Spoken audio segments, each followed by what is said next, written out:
Finger off the lens. I got it. Okay, Ethan, I need you to guide the thing. This guy's head seems to be stuck. Come around this way because we're gonna have to guide his head down. Okay. Okay, hold on. Okay, so hold on. I'm gonna stretch him here. Okay, go, like this. Okay, go. Now, push it down. Push him down. Push his head down. Okay, wait. You know what? Can you hold the bars? Hold on, you know what? I'm gonna do like this. Can you move away? Go like this. Okay. There we go. Now push him back. There we go. Damn cute animal. Booyah. Finger off the lens. I want to just. Okay, Ethan. I want to point out the obvious here before we get too far into this stream. Call me a baby. Call me immature. Won't be the first. Certainly won't be the last time. Do you see how big the balls on that goat are? Oh my goodness. I don't understand how they walk around. I saw one goat. This is at Strawberry Girls You Pick Strawberry place in Florida. Look at the size of those things. How do they walk around with that? My goodness gracious. Big. That was our daily adventure yesterday at Oh, great.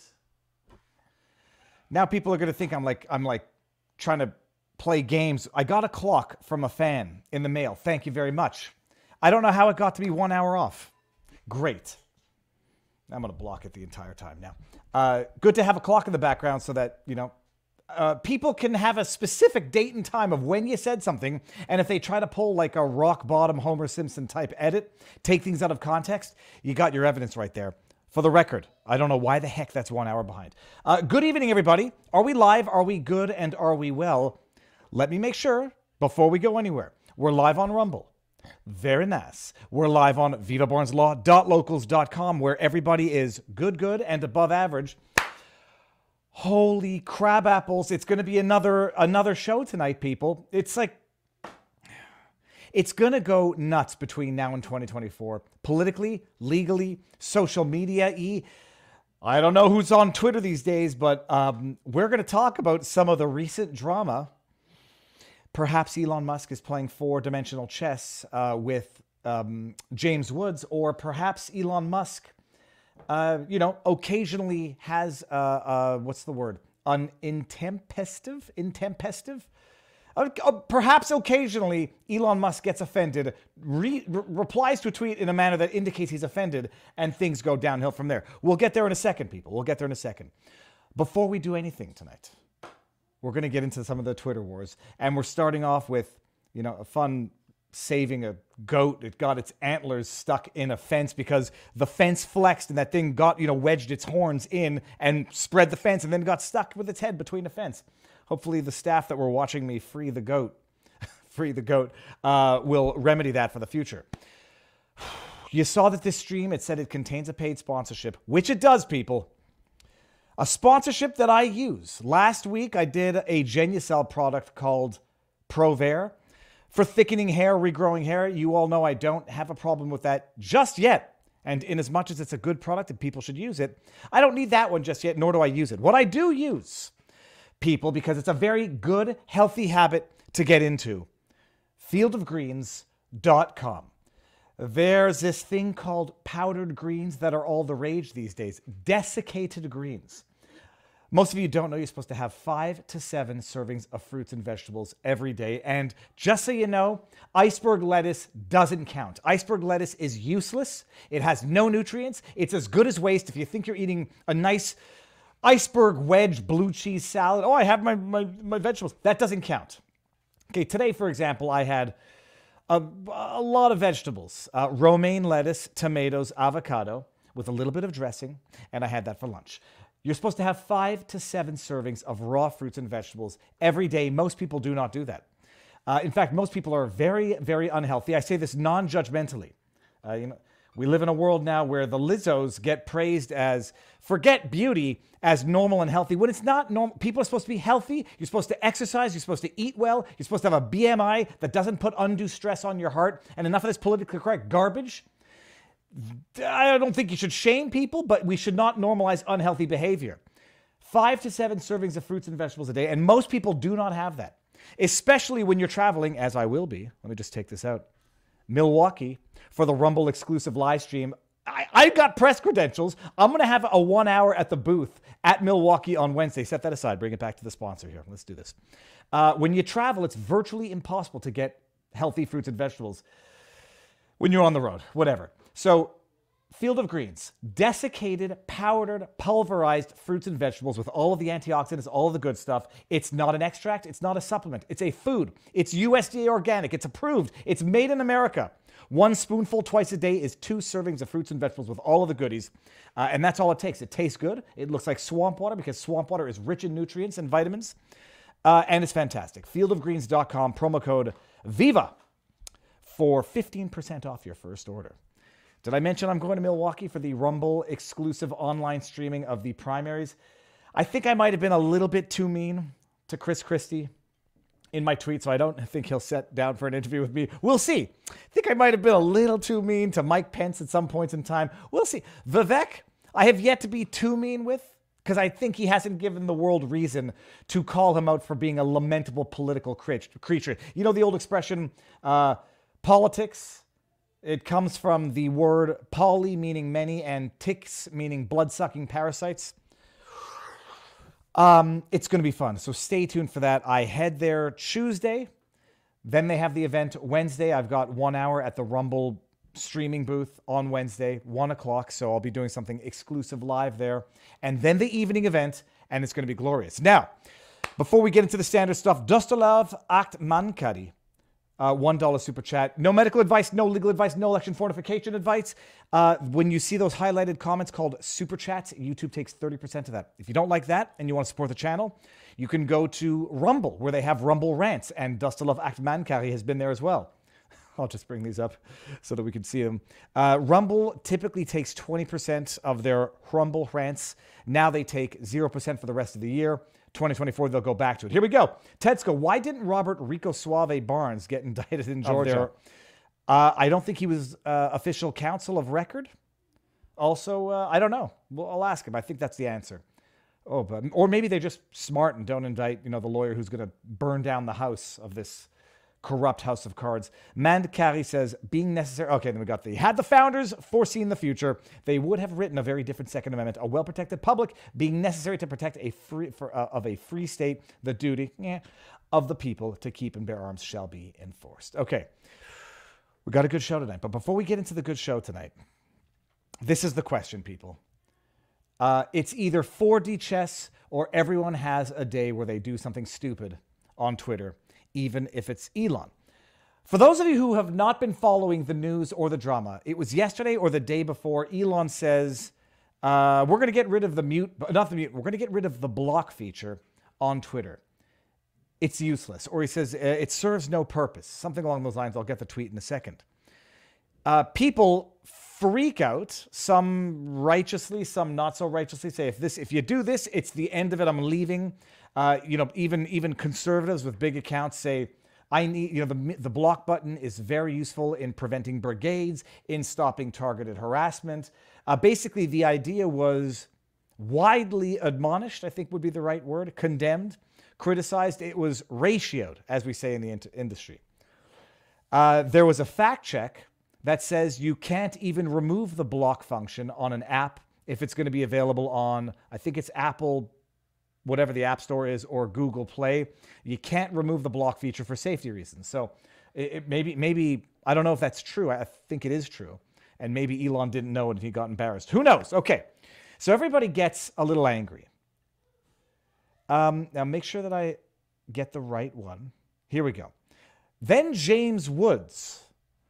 You may remember James Woods as the greatest cameo voice in all of animated television history. Started with The Simpsons. Best character of all time on The Simpsons. Then he did the voice cameo on Family Guy. Ooh, piece of candy. Ooh, piece of candy. Ooh, he's fantastic. He's also a very outspoken conservative actor in Hollywood. Or former, I guess, because Hollywood chases the people out once they come out with their... You can be a potatophile, you can be a groper, you can be a sexual deviant in Hollywood. That's fine. That might even get you an Oscar. Come out as a conservative, you're going to be unemployed. Chuck Woolery, John Voight, James Woods. So James Woods is a damn cool guy, in as much as you can think you know someone who you've never met before who comes out of Hollywood. He comes out in response to Elon Musk and says, "Thank you. If Elon Musk removes the ability to block concerted harassment by trolls or organized political enemies, how will, quote, X be any different from Jack Dorsey's horrid Twitter? Musk, whom I once championed, is only doing this to protect his advertisers anyway." This is an interesting theory, which I had not thought about until I saw this tweet. "Users of X are mere pawns to turn the site into an electronic shopping mall. The man who I thought was a defender of free speech is just another greedy capitalist. Disappointing, but not surprising." I hadn't thought about this because I know that some people systematically block ads. And if you systematically block ads, it's not necessarily good for advertiser revenue. I mute ads. I to this day, have not blocked one person on Twitter. I mute them. If I think that their tweet violates the rules, I report the tweet. And if Twitter comes back and says it doesn't violate the rules, okay, well, then they get to speak. Even on my feed, I don't have to see their crap. The freedom of speech does not mean the freedom to compel me to hear stupidity, but other people can bask in their collective stupidity.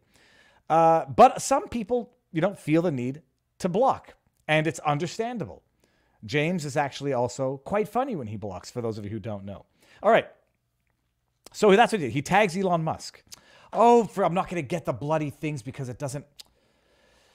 Give me 1 second. Yeah, when you use Twitter on incognito, it doesn't allow you to. So then Elon Musk replies to. Oh, can we do this here? I think we can do it like that. So then Elon Musk replies to James Woods and then says, "Then delete your account," which is a very, I don't know, man. Sometimes you have to think that it's meant tongue in cheek. "Then delete your account." Haha, like you'd say it to him in real life. Well, why don't you delete your account then? And it comes off just much ruder, much more sassy on Twitter. And that's the problem with Twitter. Some might say by design. I happen to have thought that reply from Elon Musk to James Woods, and I like James Woods, and he gets the benefit of the doubt. I thought that was a little bit too sassy. To which I say, telling James Woods to delete his account for his valid criticism of your proposed policy is a pretty good way to burn lots of goodwill for no good reason. I think there's an extra hyphen in there for goodwill that I don't need. It's actually very un-Elon in as much as I think I can know Elon on the internet. But I won't go so far as to suggest that Linda Yaccarino, the new CEO of Twitter, or not the CEO, I'm sorry. What is she? Is she the CEO or CFO? Doesn't say what it is there. Whatever. I won't say that she's replying on his behalf. I might think it, but I won't say it yet. Hardy har har. All right, well, that's all fun and games. You know what ends up happening? Elon then goes on to block James Woods. Where is it? Where is it? Get it? Elon Musk, real James Woods. How am I so stupid that I can't find the bloody thing? He blocks him. And then James Woods shares the tweet and says he's blocked. Some people out there are hypothesizing that it's a 4D level chess move. Elon, knowing that he's going to do without the block feature on Twitter, which I don't know how he's going to do, if indeed it is a requirement for Apple and Google App Store, then blocks James Woods. Some people say he's just proving how useless it is as a feature. And then in a few days from now, he's going to remove it and yada, yada, yada. I don't think so. And I don't understand what's going on in the world right now where it's ringing of COINTELPRO type creating division within sides that should not be unified in allyship, if that's not a word, but sides that should be ideologically aligned for a greater battle right now. Where within, the GOP primaries, you have massive, serious infighting between various camps, ugly, dirty infighting, to the point that when a lawyer of one of the Trump former team gets indicted, but because that lawyer happens to be supporting the DeSantis side and maybe being a little sassy with the Trump side, well, then people say, you're on your own, fend for yourself, tough noogies, tough crap. Now you got Elon Musk fighting with James Woods on Twitter, And people say, yeah, no, it's just, a lot of people who should not be fighting among each other are fighting among each other. It almost seems by design. It almost seems very convenient. And, well, that's all I have to say about that. I like James Woods. I would love to have a sidebar, an interview, a lunch with James Woods. James, if you're watching, if you're in Florida, we have nice studios at Locals. All right, so that's the gossip. That's what's going on with Twitter. But something is up with Elon. He puts out a tweet yesterday saying, I called it a persuasion tweet, like, oh, it's a shame that social media companies, tend to, fail. We'll do our best here, as if he's priming us for failure. Then starts an absolutely unnecessary war with a man who does not deserve it. This is not like going after, Jake Tapper. That might not be the best example right now. It's not like going after George Takei. He's going after James Woods for no good reason. Elon acting like a jackass. Viva having trouble getting wood. No. Okay, damn it, I'm an idiot. Where is Barnes? Hold on one second. I know Barnes has the link. I sent it to him, but let me send it to him by email again. But not before we do one thing. I'm going to send. Oh, Barnes right in the backdrop. Barnes, give me. Okay, Bob. Not before do. I have two things in the backdrop. Got to do it. Not George Takei. Go after George Takei. What the hell is wrong with these people? I don't understand what's going on. I feel like I'm taking crazy pills. George Takei literally yesterday, or was it yesterday? Yeah, no, it was today. What day is it today? Unacceptable. Posts a link to this GOP lawmaker sues news. He posted the same thing literally yesterday. Unacceptable. He posted literally the same thing 5 days ago. And I don't know if they're robots. I don't know if people on Twitter are robots. And it's not just her, not just him. Who do we got here? Nina Turner. I don't know who Nina Turner is, although I follow her now. Every week should be a 4-day work week. Okay, that was yesterday. Good morning. Every week should be a 4-day, 32-hour work week. That was August 14th. That was 2 weeks ago. No, that was a week ago. The 4-day, 32-hour work week is possible. That was 18 days ago. I wonder if we've just ended up in a world now where we think we're engaging with real people on Twitter, but they're bots, or they're just managed accounts out there purely for political messaging. Going to ask Robert what he thinks. Robert, bringing you in. 3, 2, 1. Sir, how goes the battle? Good. Oh my goodness, Robert. I don't know if you're following the internet drama. What do you think of? We haven't planned. I didn't even tell you about this. What do you think of Elon Musk blocking? What's his name? James Woods. Is there truth to the argument that Elon cannot remove the block feature on an app that is available on the App Store? Well, according to his own community notes, yes, that posted that on his tweet. But I think what Musk's goal has been all along is to convert. He's been public about this, to convert Twitter into the version of WeChat in China, which has that's why, verification is going to require you have to give your government ID, you have to give a selfie. That's coming to Twitter as well, or X is whatever it's now called. And X was his original name for a one-stop shop personal financial services back before PayPal. This is late 90s, before he hit it big the first time around. And so given before Tesla. So given all of that, it suggests that he's going to ultimately move more in that direction. And of course, there was the controversy with the CEO he brought in. I was hopeful that maybe she would support free speech, given some of her history. She hasn't, cracked down on it, but she's made public statements about de-amplifying disliked voices. And now Musk is talking about not only getting rid of the block feature, but he's also talking about adding adding an election disinformation person to the thing. So we'll see how all this translates. I've long said that I think Musk is an ally right now. Is he a reliable ally over time? There's not enough evidence to support that. So he might stay an ally, might not. That's where we've encouraged people to go to Rumble because there we know the CEO helped craft the rules that they are in the process of putting into place, and they have kept their word. They don't want to be Gab. So they're not trying to be the place where you can go to find all the kooks and haters. But the conversation is otherwise as free as it gets anywhere on the internet on Rumble, in terms of some place that's a substantial platform, that's a likable and enjoyable platform. And I mean, if you're a hater, go to Gab. They love it over there. But otherwise, the Rumble is Alex Jones has been promoted, not hindered on Rumble.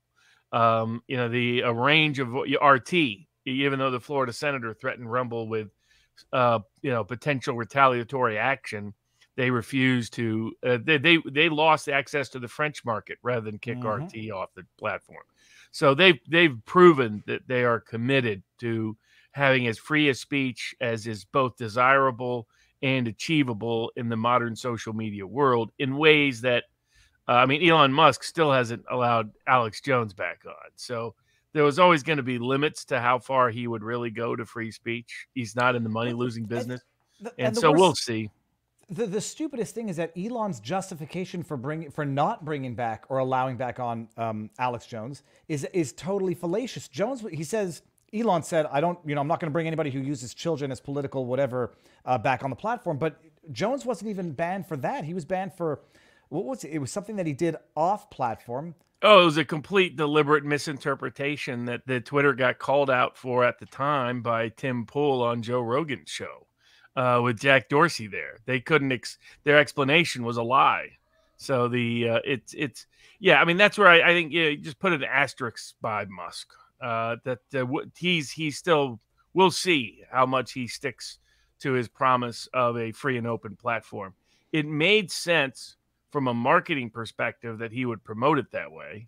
And it makes sense given his long-term objective is to convert it into a one-stop shop financial payment provider, email provider, so, everything, and a social media platform. For him, I think from a marketing perspective, but it comes with certain limits, and he wants those advertising dollars back too. Subscription services, I think, only went so far at raising revenue. And I don't think he'll constantly bleed cash in order to make it a fully free speech public forum. Do you think that there is legitimacy to the argument that this was done to prevent people from blocking ads? Because now that I realize, like, a lot of people in the chat. Oh, I think that's all that. Yes, I agree with Woods. That's exactly what that's about. Sometimes I'm just stupid. Like I don't think the next level is like, conceptually good. Don't block people. You're hindering public discourse when you prevent people's messages from being seen by your indoctrinated followers. And then I was like, oh yeah, people block ads. I only mute the ads. I don't block the ads even. All right, Robert. So what do we have on the menu before we cover a few things on both YouTube and Rumble before going over to the free speech platform? Rumble, what do we have on the menu tonight? All right, yeah, our topics tonight, the top topic everybody voted on will be our fifth topic as usual, which is the Trump Georgia indictment. But a bonus off the top will be Michael Oher, the blindsiding that took place this week, the Hawaii fires, the Maui fires, the lawsuit concerning gun store closures, which actually is a much bigger lawsuit than people realize, the craziness in D.C. this week, which includes Hunter Biden, information from Politico and New York Times this weekend, selective enforcement before the D.C. Court of Appeals, and a January 6th sentencing case that got reversed by the D.C. Court of Appeals. Right to counsel is at issue in the Florida Trump case. Then the Trump Georgia indictment, which has many components to it, does AI have any copyright capability? That's been now adjudicated, not only by the Copyright Office, but by federal courts. What happens when your mural is considered offensive because the politics have changed like they did at Vermont Law School? Can they cover it up despite the right to protect artists' public display issues? If you defame and libel someone, can you get away with it because you can say it's part of your church? Winter zoos, a public nuisance. Disney sued over fraud, a different set of fraud this time. COVID lockdowns concerning schools went to federal court. And then we got a couple of bonus cases we'll likely cover over at vivabarneslaw.locals.com in the after party part of the show. The New York Times caught scamming subscribers. A couple of election law cases in Georgia and Texas. And if the rumors are true that Biden administration wants to reinstate lockdowns coming the fall, what are some of the legal remedies that can be sought at that time? Yeah, we're going to talk about that. I'm Alex Jones has made a bold prediction, and it's a big one. And apparently, it's based on good information to Alex. We'll talk about that because I got my questions. And all right, so I'm going to say, just so everybody knows, this is the link to Locals. Link to Locals here. I'll give the link to Rumble when we end there. Robert, and if you tip $5 or more, we will answer every single one of those on Locals. And it's quite the fun after party. All right, now The Blind Side, Robert. I haven't seen the movie. I know roughly what it's about. It's hilarious that they're asking Sandra Bullock to return her Oscar. Okay, so apparently Michael Orr says that Michael Orr is the football player who in the movie or in real life was purported to have been adopted by the family. Nice, wonderful, feel-good story. He's recently claimed that he was actually not ever adopted, but was placed under a long-term conservatorship, or what's the word I'm looking for? Conservatorship. Yeah. Okay, what's going on there? I'm not much more familiar with it than that. Never seen the movie, although I once upon a time loved Sandra Bullock. What's the difference? What's going on? What's the status of this recent drama? So the movie is based on the book by Michael Lewis, which was really about left tackles protecting your blind side, in which the Michael Orr story was only a subplot. And when they decided to make it into a movie, they decided to make the subplot the whole movie. Michael Orr was a left tackle for the University of Mississippi who got drafted in the NFL draft, played, I think, for about 8 years in the NFL, made pretty good money while he was there. The book and the movie both talk about him being in a conservatorship, not being adopted. He himself in his own book referred to it as a conservatorship, not an adoption. It was when he was over 18, and it was to do with issues concerning getting admission to the University of Mississippi. There's a range of controversies there. The NCAA tried to accuse them of cheating and a bunch of other things. I followed Michael Orr's recruitment all the way back because he was a top target of Tennessee's coach Phil Fulmer at the time, who came close to getting him, but for the proximity of Ole Miss. Now, the family that let him stay at his house, let him sleep on the couch, and then gave him a room and all that jazz for, I think, at least his senior year, maybe part of his junior year as well, was the Tui family. They are featured in the film, and the film is a feel-good movie that's about Michael Orr and about the family and about him becoming part of the family and all in his upbringing and what he had to overcome and all of that. Orr never voiced any concern or complaint at any time. You dig into the evidence in the record, the family has never asserted any control over any contract he's ever signed.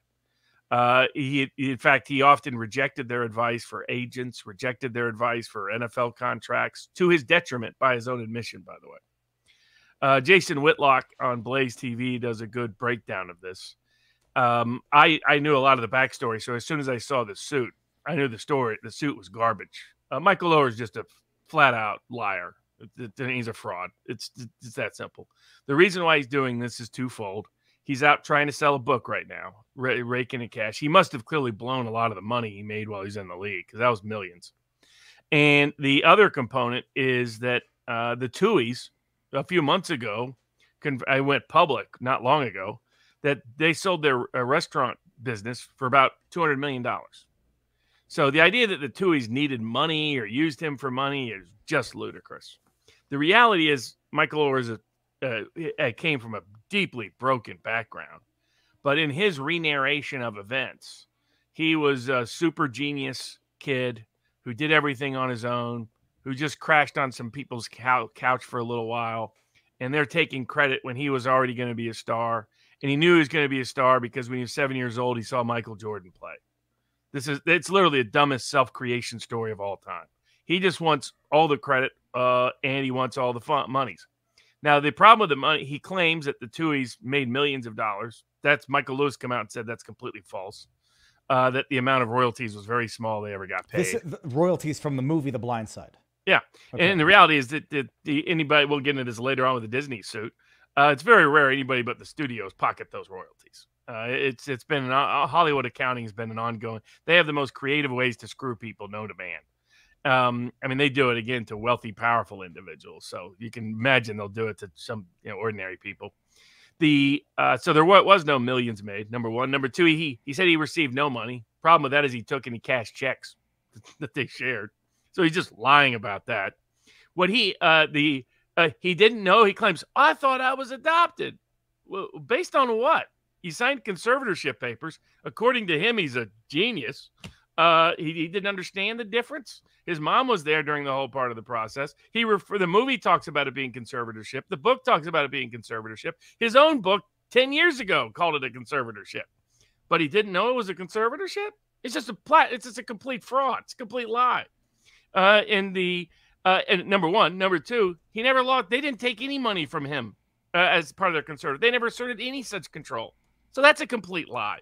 He filed a suit knowing that if you want to get rid of the conservatorship, court will be happy to get rid of the conservatorship. That'll be no problem. He knows he can get that legal remedy without all these other facts. What got outed is that he tried to shake down the Tuohys when he found out they made $200 million. He's like, because here's the reason why Oher was never going to challenge the movie and the book made him a ton of money, separately directly from royalties, because he became a hero celebrity. He became Michael Oher. That's why. Otherwise, who's going to buy his book? He was a mediocre offensive lineman in the NFL for 8 years. Who's going to buy? Nobody's going to buy his book. They buy his book because he's the guy from The Blind Side. So that's why. That's the other thing he's high. He's made millions off of being the guy that Michael Lewis featured in the book and the movie decided to make a hero out of. But he knows that the media would love to run with the story of poor black athlete taken advantage of by these mean rich white Southerners, and Hollywood just lied about all of it. And the number of people buying it is just pitiful. All you got to do is a little bit of research or just apply common sense. Even the local journalists were like, he didn't know it was a conservatorship for 20 years. So I don't know the story. I haven't seen the movie, but how old was he when the family took him over for conservatorship? Was he a major? 18. He was already an adult. So, this was solely to get him into Ole Miss. His mother was there for him. There was no formalized adoption proceeding. There was no change of names. None of that. Nor, by the way, if you understood the story, knowing that he didn't want that. He never wanted that. He was happy to say he was part of after The Blind Side is when he was saying, oh, I'm part of this family because of the monetization opportunities it provided. But throughout the whole story of the book and the movies, how he kept running away from foster homes trying to find his mom. For those that don't know, his mom had like 15 kids with a bunch of different dads. She was a crack addict. And so the kids would often come home and the door would be locked. There'd be no place for them to go. They have to find some random place to go. He was never attending school regularly until he's with the Tuohys, contrary to what he's saying now. The records speak for themselves. He's admitted other contexts. He was a classic case of a very talented offensive lineman who developed. He thought he was going to be a basketball star, by the way. So, he wasn't in realistic range until late. But it was really thanks to him getting with that family that he got stabilized, got into school enough to be able to get into Ole Miss, and got the reputation within the recruiting rankings. This kid can make it. But for that, the chances are he would be another guy with a broken dream story at some local bar. But he's pretending that never would have happened because at 7 years old, he knew he was the next Michael Jordan. It's people are feeding his delusional garbage because they love the racial re-narration of the story. And it's just a complete lie. And they're attacking a family that did the right thing. And that's what you get for doing the right thing. Well, because you got somebody that's got mental and psychological issues. They'll turn on you in 5 seconds if it will line their pockets. Well, no good deed goes unpunished. So goes the old maxim. But why would you adopt a major person anyhow? Or there's no reason. You wouldn't. The only reason to do the conservatorship was to deal with certain issues that were coming up with Ole Miss. And his mother was there part of it. That's why it's ridiculous for him to claim, I thought I'd been legally adopted. At 18, and then they were, I presume, not contracting on his behalf, but managing his affairs to avoid catastrophe. Yeah, that's it. It was to make sure he got into Ole Miss. And that was my recollection from the movie, from the book. And again, I followed this in live time because I was interested in the story. I was following it originally for recruiting purposes. I won't pretend I cared about Michael Oher. I cared about him being left tackle at offensive at University of Tennessee, which he didn't do. He went down to Ole Miss. And I think he's a good player and otherwise, has led a pretty good life as far as I know otherwise. But this was a shakedown. This was an old school shakedown. It didn't work, so he went with the attack route. The Tuohys don't need the money. They never did need the money. And I think they're bothered by it, but you can only do so much with that kind of situation.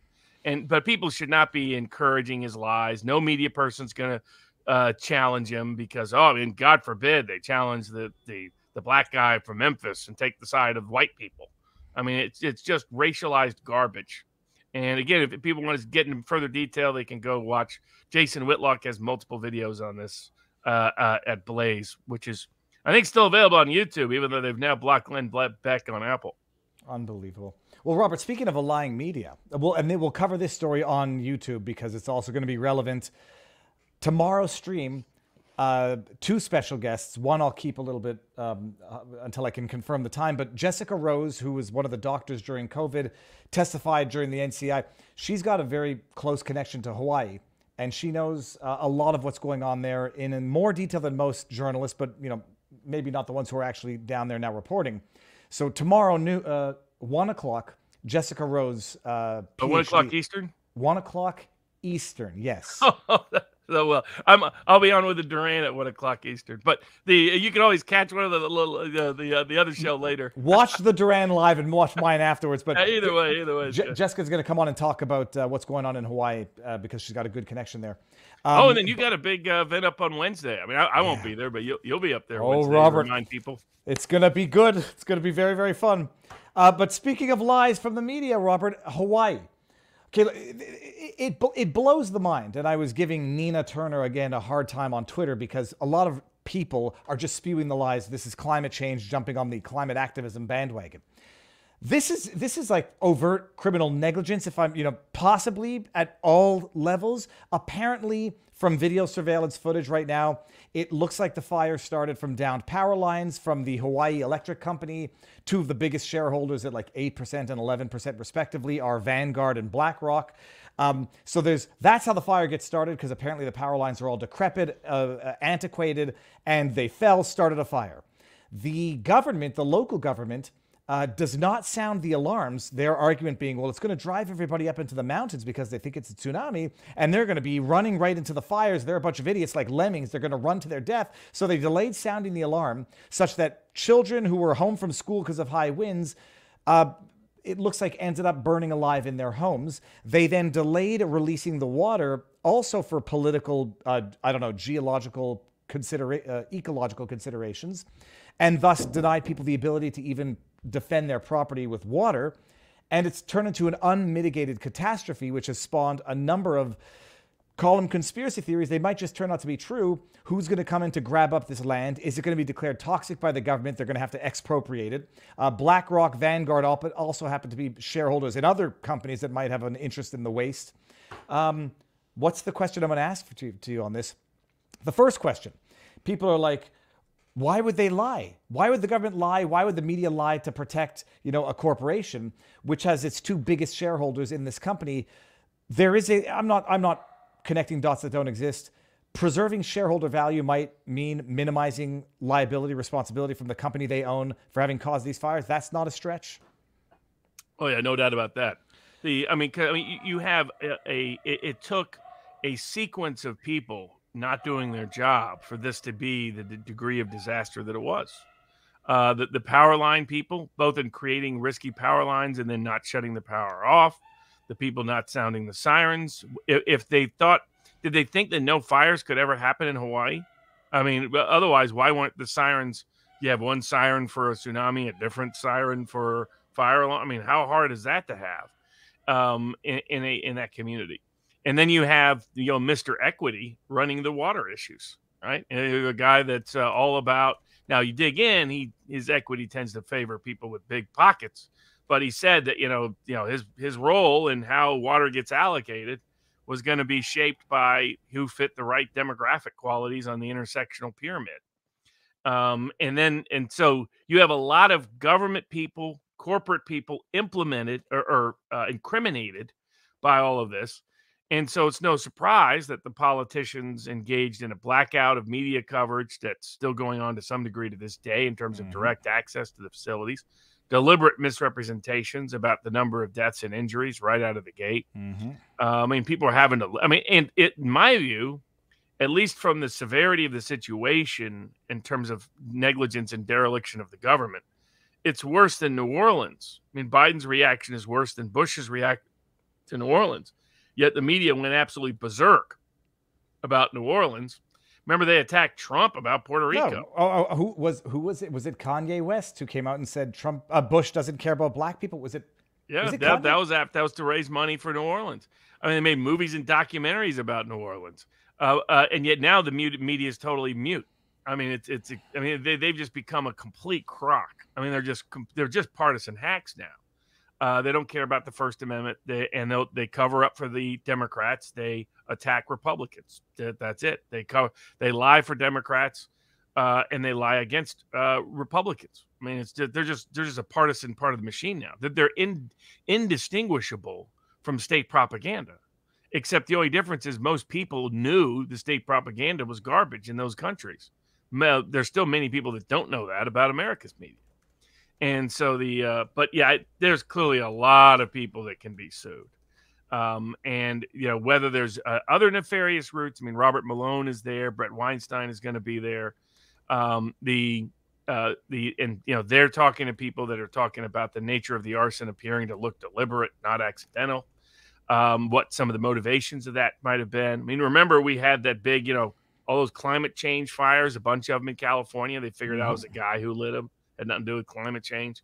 And what were they blaming right away in Hawaii?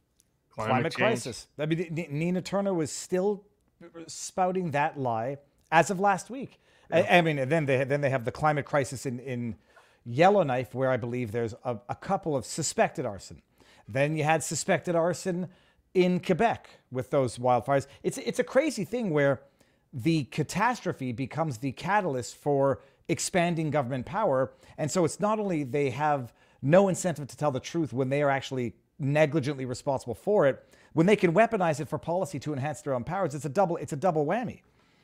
Oh, completely.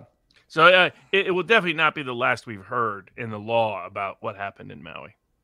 And as far as you're hearing, I'm hearing that the death toll is closer to 1,000 than 111. Yeah. There are people on our board that live there that were telling us that right away. Yeah. That that's more likely the real count. And that was back when the media and the government was saying 80 or 90. Well, that's it. Take your pick tomorrow between Barnes and I. We're going to be live at the same time, but that's the okay. Robert, let's head on over to Rumble as I pull the... Yeah, we got gun store closures, Hunter Biden, Trump indictment, deprivation of counsel, AI copyrights, trans and girl sports, offensive murals, zoos as nuisances, Disney sued. So a lot of topics that YouTube discourages and disfavors. And it'll be on YouTube anyhow tomorrow, just not live. So you'll get it there, people. I was going to say something. Can't wait to talk about the Hunter Biden, Trump, Georgia stuff. It's over the top. Everyone, get all your butts over there. 3,300 going down, coming over to Rumble, ending on YouTube in 5, 4, 3, 2, 1. Boom. Shakalaka. We're done. Now let's go see that we're still good on Rumble. We are, and we're still good on locals. We are. All right, Robert. I will be very honest. I didn't read all of the lawsuits. Now, the gun store closures. Which ones are we talking about now? Are we talking? Is this out west? Yeah, this is the federal suit filed in Montana. Okay, and this is you're gonna have to go for this one. I'm gonna ask you my questions as they come along.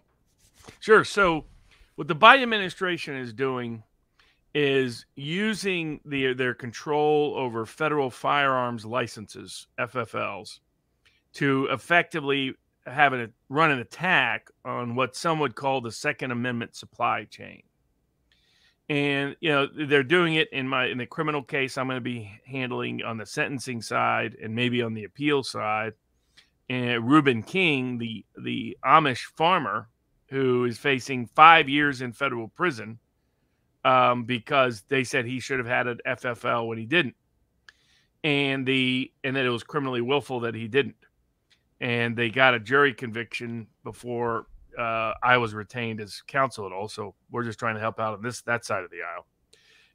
But more systemically, they are going after a bunch of what it is they went from a certain level of inspection and a certain level of converting those inspections at the ATF into recommended suspensions of licensure at about a 4 to 5% rate.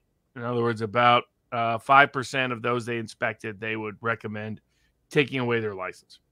That rate is in some places up to 50%. And the violations listed are often very minor, very technical, in what has become an incredibly bureaucratized and super regulatory environment. It's a problem with the federal government, state government as well. These bureaucracies just become paper-taking nightmares out of the movie Brazil. And and then the other problem is, in some cases, they appear to be targeting specific ones that if they're associated or affiliated with someone that has brought legal action against them or has been public or political in their view against their position. So what they're doing is basically, and like I'll give you the Reuben King case, a little bit shocking. The federal judge said there's no Second Amendment right to sell guns. Well, if there's that means you could completely eliminate gun ownership in America by just prohibiting anyone from selling them. Well, I mean, they're trying to do that by prohibiting anyone from manufacturing them by suing them into bankruptcy. So you can own it as many as you want. You just can't buy them or manufacture them. Exactly. So they brought suit on behalf of both the seller and the buyer. This is the Gun Owners of America. Very good, well thought out suit brought in Montana on behalf of a license holder who is being targeted by the ATF out of the blue, trying to suspend his license for the most minor and technical of regulatory details. And the grounds to sue are that he does have a right to manufacture, that he does have a right to sell, and that right is protected by the Second Amendment. And it's being abridged here because at the time of whether you talk about vis-a-vis state law, but in this case is about federal law. So we're looking at the time of our founding. There was no licensure requirements for selling a gun, period. Nowhere. There is no long history, well-established history of that ever being the case. So this case goes right at the Biden, violating the Administrative Procedures Act by arbitrary and capricious action and ignoring relevant and pertinent data and redefining certain words to such a degree that they're basically almost kind of meaningless, particularly the word willfully, in other words, that they have grounds to sue on those grounds, but they're going beyond that.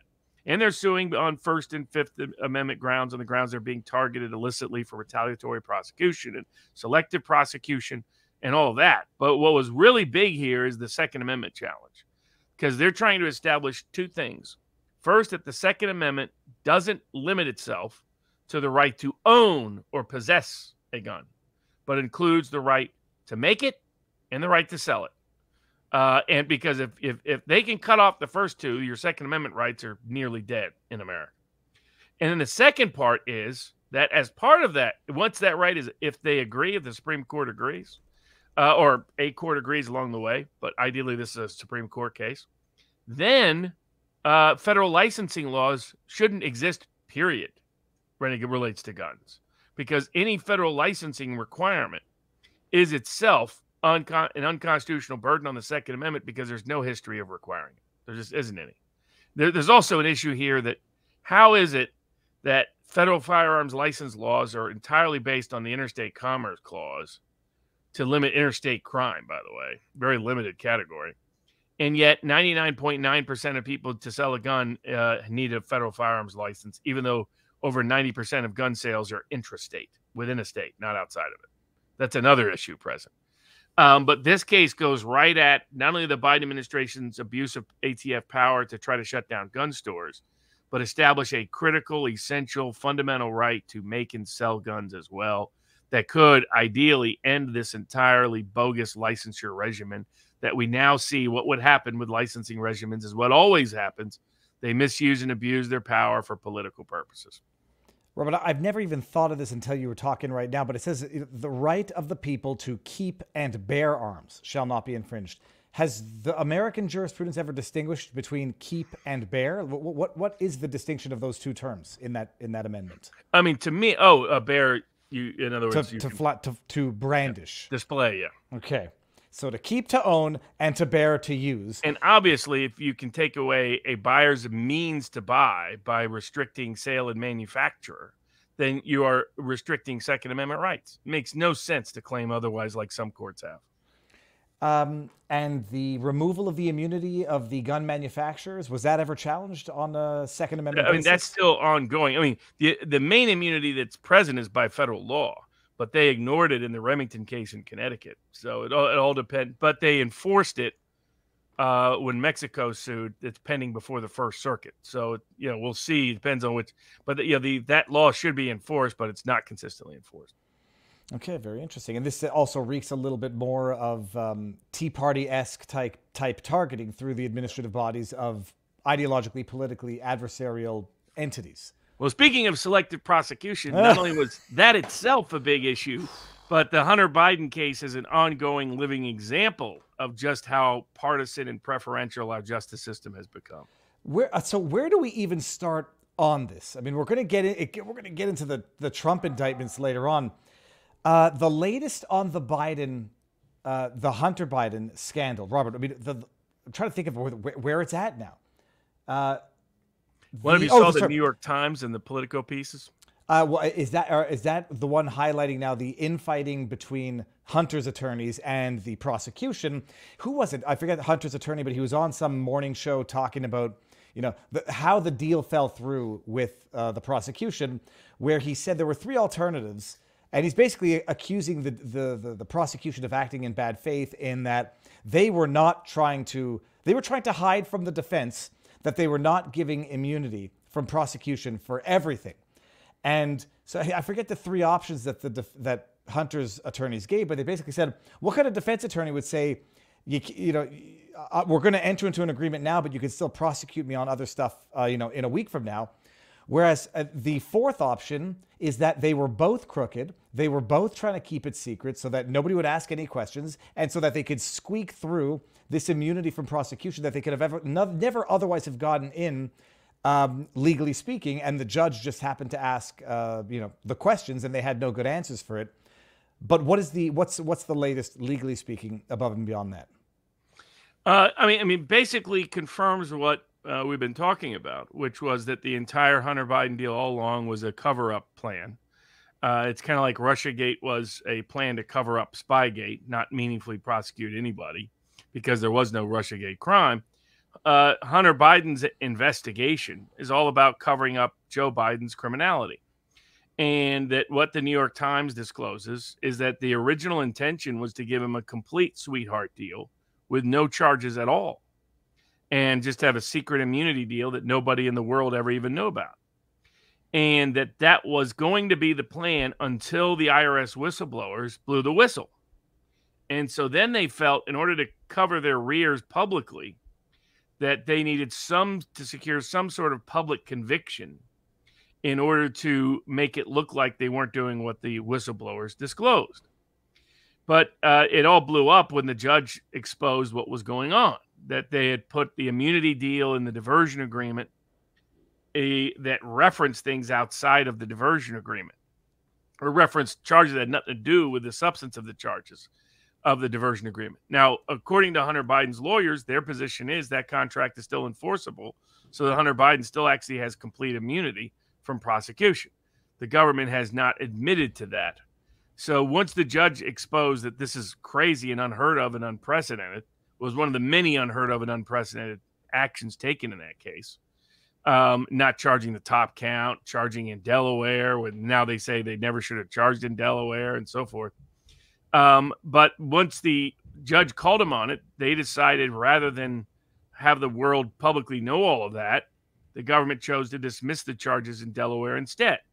In addition, it's quite clear this new Jack Smith type special counsel power given by the Garland to David Weiss is intended for him to continue to use the investigation as a way to hide the truth about Joe Biden's criminality from Congress and the public.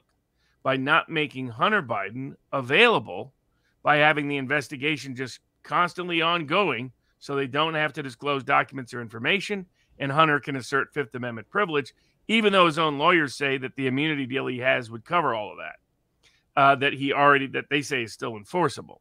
So Congress should test him on that. But it's all been one big scam. And then probably the most startling thing for some people, well, I mean, it wasn't startling for anybody that follows, that's at vivabarneslaw.locals.com, been saying this was the scam from day one, and got other conventional conservatives and others pretending that it somehow was normal. They're not even trying to do that now after everything that's come out. But Biden's team was demanding the Justice Department indict the IRS whistleblowers and send them for prison for years. This gives you a sense of how insane all of this is. And Biden's Justice Department was considering doing it. So there's just a complete lack of restraint of any kind at all amongst Democratic office holders at the moment that have any kind of control over the criminal or civil justice system. And people should appreciate also, like, there's the thought that this was, Joe Biden helping his son get rich. The latest batch of documents here. House Republicans last week put out the latest batch of bank documents alleging that Hunter Biden and others he worked with made over $20 million from foreign business deals after his father was first elected vice president in 2008. Yeah, I mean, this was always Joe Biden's corruption scheme, for which his son was a useful tool. And those that still don't know that are just missing the boat. But it was just one of the selective prosecution problems, is there was another selective prosecution case in D.C. heard at the Court of Appeals this week. Hold on. Okay, fine. Which one, Robert? The selective prosecution? So is this Mark Meadows or is this? Oh no. This was this is arises from Black Lives Matter. So during the Black Lives Matter protest in D.C., the George Floyd protest, there was some pro-life groups that are black pro-life groups, in particular, the Frederick Douglass Center and some others, that held a protest that they actually had a permit for, where they wrote in chalk, Black Preborn Lives Matter. Guess what D.C. did? They arrested them. And they did absolutely nothing to any of the obvious crimes, not to mention defacement, that Black Lives Matter did. They, in fact, celebrated the public defacement of Black Lives Matter all over the entire town. And yet somebody writes Black Pre-Lives Matter, Baby Lives Matter, and all of a sudden, we got to lock them up. So they brought a selective prosecution claim under the First Amendment. And the big part of this was, for a while, selective prosecution claims have been misunderstood by federal courts because they were originally brought in the context of the Equal Protection Clause of the 14th Amendment rather than as First Amendment claims on their own. So there's this case law out there that courts get confused and they apply the 14th Amendment standard to a First Amendment issue. And here's where it matters. To show equal protection violation, you have to prove that the government was out to discriminate against you because of your status. Not just that it had the impact of doing so. In the First Amendment, that's never been required. The First Amendment, all that's been required is that you have been denied core First Amendment rights. Doesn't matter even if that was their intention. All that matters is you were denied First Amendment rights. And to show that, you just have to show similarly situated people were not prosecuted. And the effect of the prosecution is to punish, deter, or discourage your speech. That's it. But courts have been getting this wrong for a while. The D.C. Court of Appeals, to their credit, got it right. And that, in fact, their words were, quote, discriminatory motive is not an element of a First Amendment free speech selective enforcement claim. All you have to do is show similarly situated but treated differently that also infringed a constitutional rights. And that's obvious here because why were they arrested? No one else was? Because of the content of their speech. Because they were talking about abortion. Well, Robert, I mean, I guess just so people understand this here, the federal court's appeals sided with the anti-abortion protesters on First Amendment grounds, ruling that the District of Columbia likely discriminated by arresting them for using chalk on a sidewalk, but not Black Lives Matter. Chalk on a sidewalk, it's not like painting a pride flag. They deliberately used like chalk that would wipe off in rain. Unlike all the Black Lives Matter stuff, where nobody got arrested, where they were doing it over streets and neighborhoods and signs and everywhere. So, but it's a useful reminder because you're going to see people as Trump's people bring up selective prosecution claims in these various cases. You'll see people misquote the selective prosecution doctrine. And it's significant that this was the D.C. Circuit because his January 6th selective prosecution case is going to go right before them sometime soon, relatively. And so all you have to do for selective prosecution is show similarly situated, treated differently, number one. And number two, it impacted your First Amendment rights adversely. That's it. And it's the correct understanding of selective prosecution and an encouraging ruling that might have much broader impacts than just those pro-life protests. But it's also a good case because the court, if anybody disputes this in the future, this is the very liberal D.C. Court of Appeals acknowledging factually how horrendous the government's reaction was to those riots, how nobody suffered any consequence despite how insane it was. Robert, is it not there's no legal defense to selective prosecution that they eked out a conviction? Like the January 6th. If you filed, this was a civil suit, so you could try to claim immunity against monetary damages, qualified immunity, if you didn't know it was a First Amendment violation at the time you engaged in it. But that's a separate legal question. That's the only defense to it. Okay. That's cool. I mean, in biodegradable, easily removable chalk on the sidewalk. But spray paint and broken windows is... And we got another good case, surprisingly, out of the D.C. Circuit Court of Appeals this week. A January 6th sentence was overturned. Now, hold on one second. Let me pull that up. Which one was that, Robert? Because I Little. His name is Little. Hold on. Let me get this here. I can't... I'm not finding it. Selective enforcement... That's all right. I mean, the core basic facts are that what was happening is the prosecutors were abusing sentencing power. So if you're found guilty of what's called a petty offense, a minor misdemeanor, usually determined by being sentence exposure of 6 months or less, then a court is given an alternative.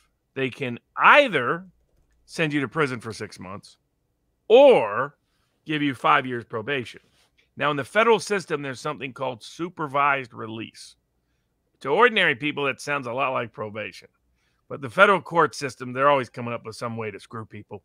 So you get to add supervised release up to 3 years typically, add on to a sentence. But not in the case of petty offenses. Petty offenses, you got two choices. Sentence to 6 months or probation for 5 years. But they didn't like that. Prosecutors in these cases. So they were getting judges to go along with just reinterpreting the law to say, now you can still give them up to 6 months in prison and give them probation as if supervised release was there when it's legally not there for years on afterwards. And to credit the D.C. Court of Appeals, they said the law is clear. You can't do that. You got to pick one or the other. You can't double punish these individuals when the federal law denies you that privilege. Well, but hold on, but it wasn't a victory, Robert, because they sent it back down for sentencing or resentencing, which I have a question on in a second. They're giving him a choice. He can do the sentence, or he can. I don't see him coming back and going. Federal judges going longer than the 2 months in prison.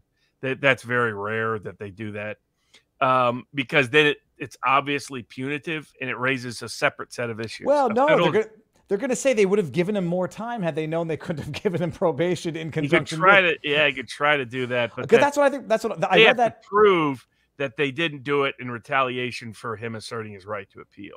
That's why it's very rare. This often comes up where defendants are worried that appealing could lead to a worse sentence. And I emphasize that that's very, very rare that you get a worse sentence from it because they don't want to look like they're a vindictive, punitive person. I think we're well beyond the point of that. They look like they're vindictive, politically motivated, etc. And now they're going to say, they don't want to look that way to the Court of Appeals. That's the audience they care about in that context. But I'm trying to find the decision because there was a dissenting judge in that, right? Who said, no, I can't. Yeah, the Obama judge said, nah, whack him twice.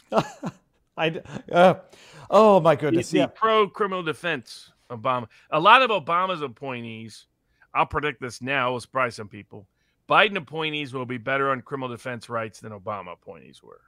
Obama appointees were neoliberals who have no problem whatsoever weaponizing the judicial system to punish political dissidents.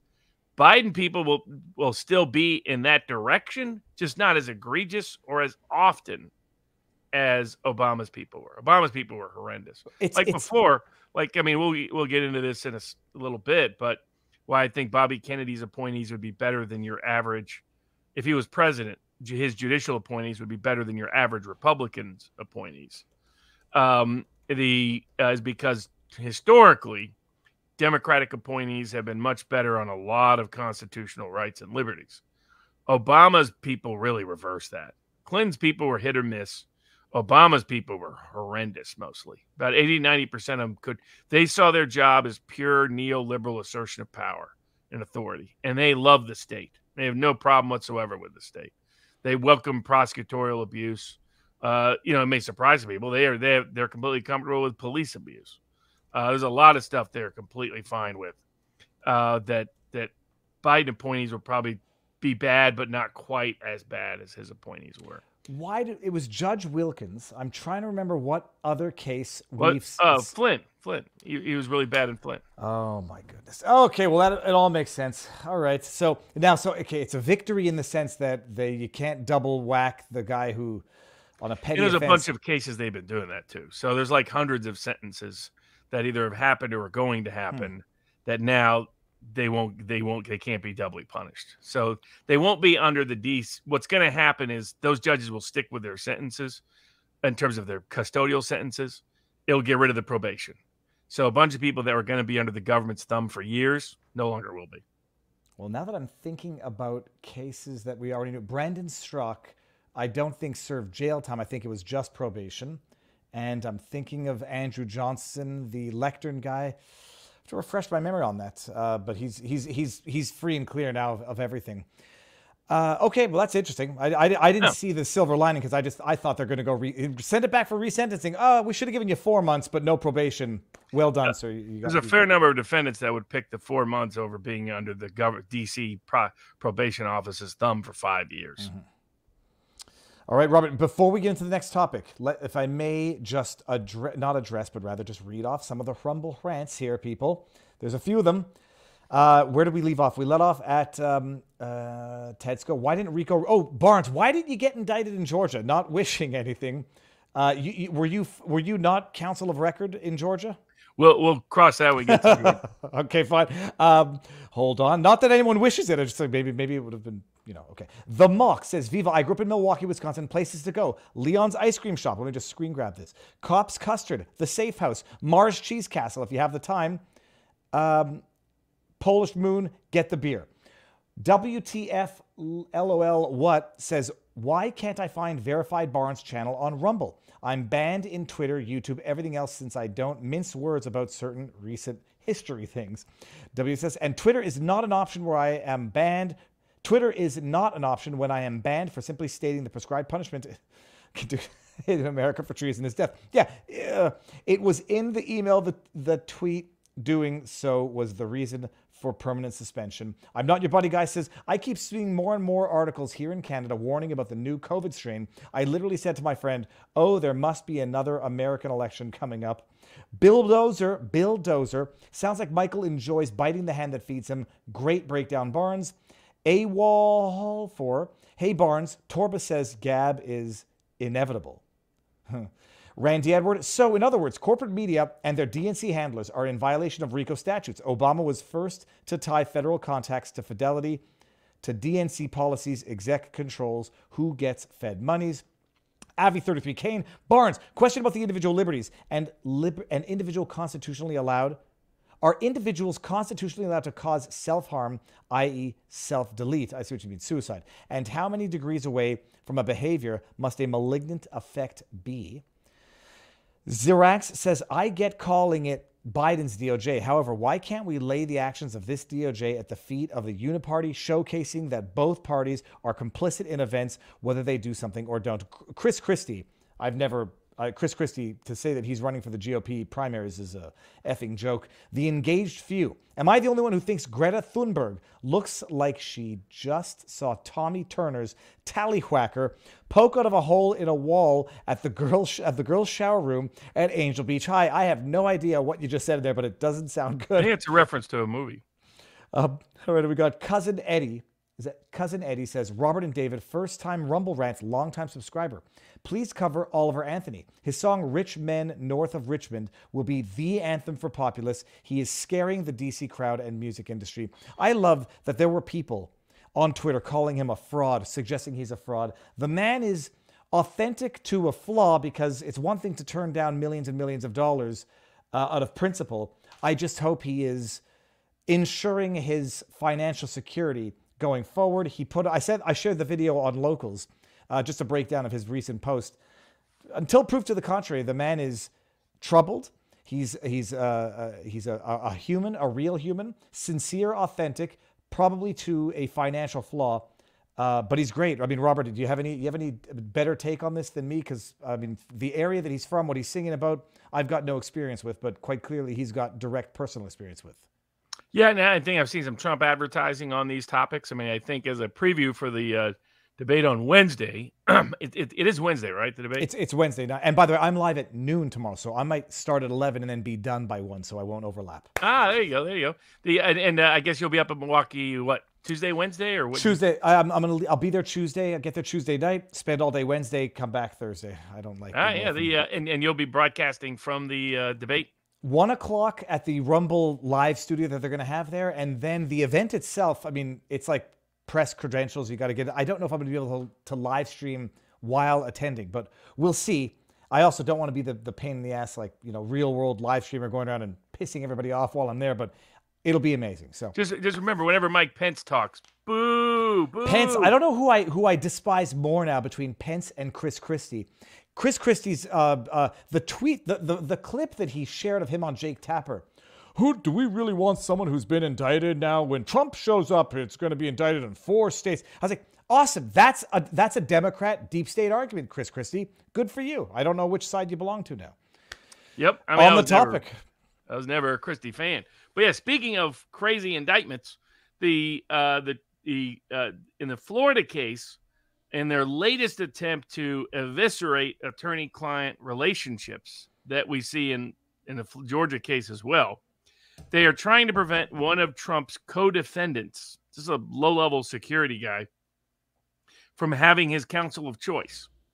And they're trying to, on the grounds that there's going to be witnesses that might say something hurtful to his client, and he at one point briefly represented those witnesses in the whole matter. So it's what's called a Garcia hearing, and it's 2 different competing rights. You have a right to your choice of counsel, if you can afford it, private counsel, but you also have a right to effective counsel.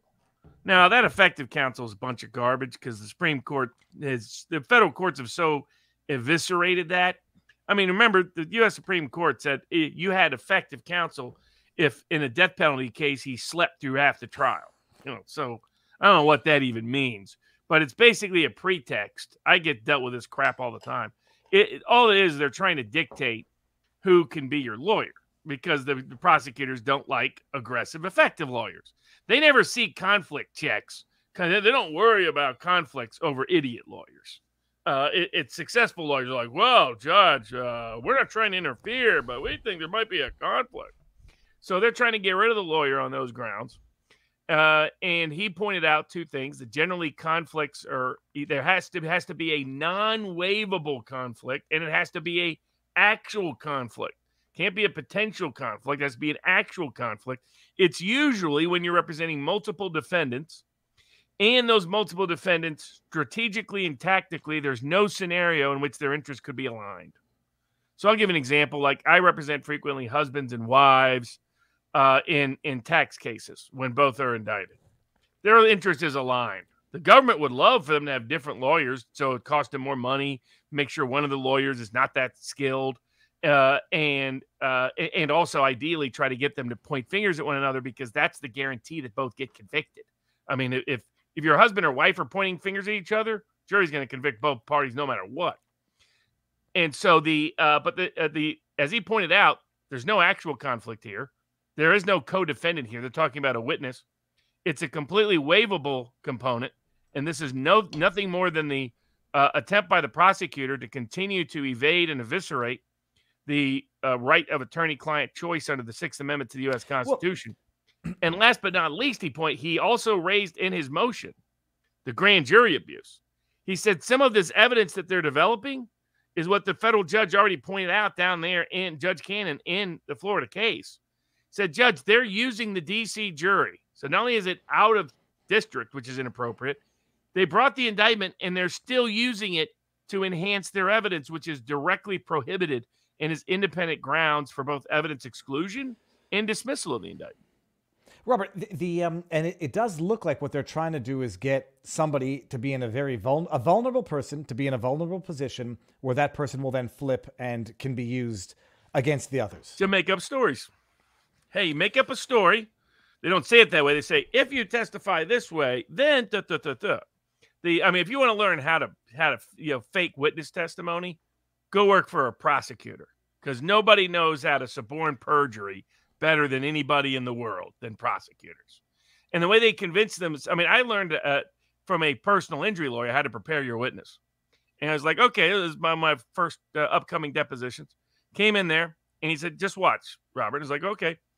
And he explained the whole case to the witness. He said, isn't this what happened? And then isn't this what happened?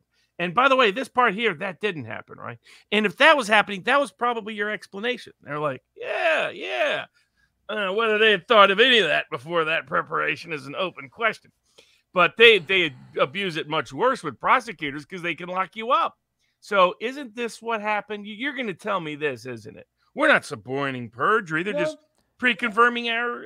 No, and it's not corruption because they're not compelling the person. They're just saying, look, if this were the case, it would go very well for you. And otherwise, you're looking at a lot of time in jail. Right. Don't go down with them. Compelling him other than the threat of 20 years in federal prison. It's going to get me to my next question, but everyone's asking before I even get there. First of all, Uncle Val's Botanical Gin. If you've never heard of it, I think everyone has. It was on the Biker Show, and it's a small glass, and it's dirty, and it's got a bunch of olives in it. Robert, but shouldn't you be promoting your brother-in-law's? Well, yeah, I can't get that in the States anyhow. You can't get in the States. No. Oh, you could promote your wife's book, though. She wanted me to put it up in the back. If she's watching, she'll bring it up in a bit. 5 times August, I'll have to cover your vinyl. It's a brain coloring book, a brain drawing book. Yeah, that did look cool. That looked cool. It's very cool. It's what was really cool is when we caught that fish, she picks up the fish's brain and shows me like all the parts of the fish's brain. But Robert, I might have a guest on sooner than later to talk about the 18 who were indicted with Trump in Georgia. There people on the internet discussing whether or not it's a problem that Trump ought to be assuming the defense of all 18 other lawyers, his own counsel in these cases, who have gotten indicted. And while I, again, initially think, yeah, he should, there's a part of this that says, like, how can you fund the defense of someone who either might have totally adverse interests to you, who might turn on you? Would they not then say that if he funds their legal defenses of the other attorneys who are indicted, that he's buying their loyalty, that it's somehow corruption, bastardizing the process? Is there any realm of the universe in which Trump could assume the defense of the other 18 indicted counsel without it being strategically impossible, potentially incriminating, or, I don't know, counterproductive if they decide to flip on him? I mean, it's better off if you're paying for everybody's defense lawyer because you have better influence over the circumstance and situation, and you can make sure they have certain aligned counsel. And it doesn't violate any rules for that to occur. You have to be careful about disclosing the sourcing of payments and making sure everybody knows you're independent as legal counsel and so forth. But generally, that's a pretty common thing in these kind of cases, that there's a single source of payment for everybody, because you don't want somebody making up stories just because they can't afford a lawyer. Now, I think as a practical reality, Trump won't be funding everybody else's. Now, what's also true here is this prosecutor would indisputably call that an additional obstructive act in aid of the conspiracy, because this prosecutor is nuts. I mean, just pure batshit insane. I mean, this is, if the way I put it is that if if the first case against Trump was Caesar crossing the Rubicon, the Georgia case is Caligula crossing the Rubicon. That's the depth of the depravity and depredation of this case. I mean, first of all, RICO has no application here whatsoever. It's an utterly patently absurd prosecution. Second, what the prosecutor is claiming is now a crime. Tweets are now a crime. Texts are now a crime. Setting up a phone call is now a crime. Sending messages is now a crime. Sending letters is now a crime. Asking people to watch the news is now a crime. Robert, but and not only that, providing legal advice is now a crime. Asking for legal advice is now a crime. And giving legal advice is now a crime. Well, Robert, let me steelman it for you. I'll pull a legal eagle here. None of that's a crime, Robert, unless you do all of that in furtherance of a crime, and that's the bastardization of 2 + 2 = 5.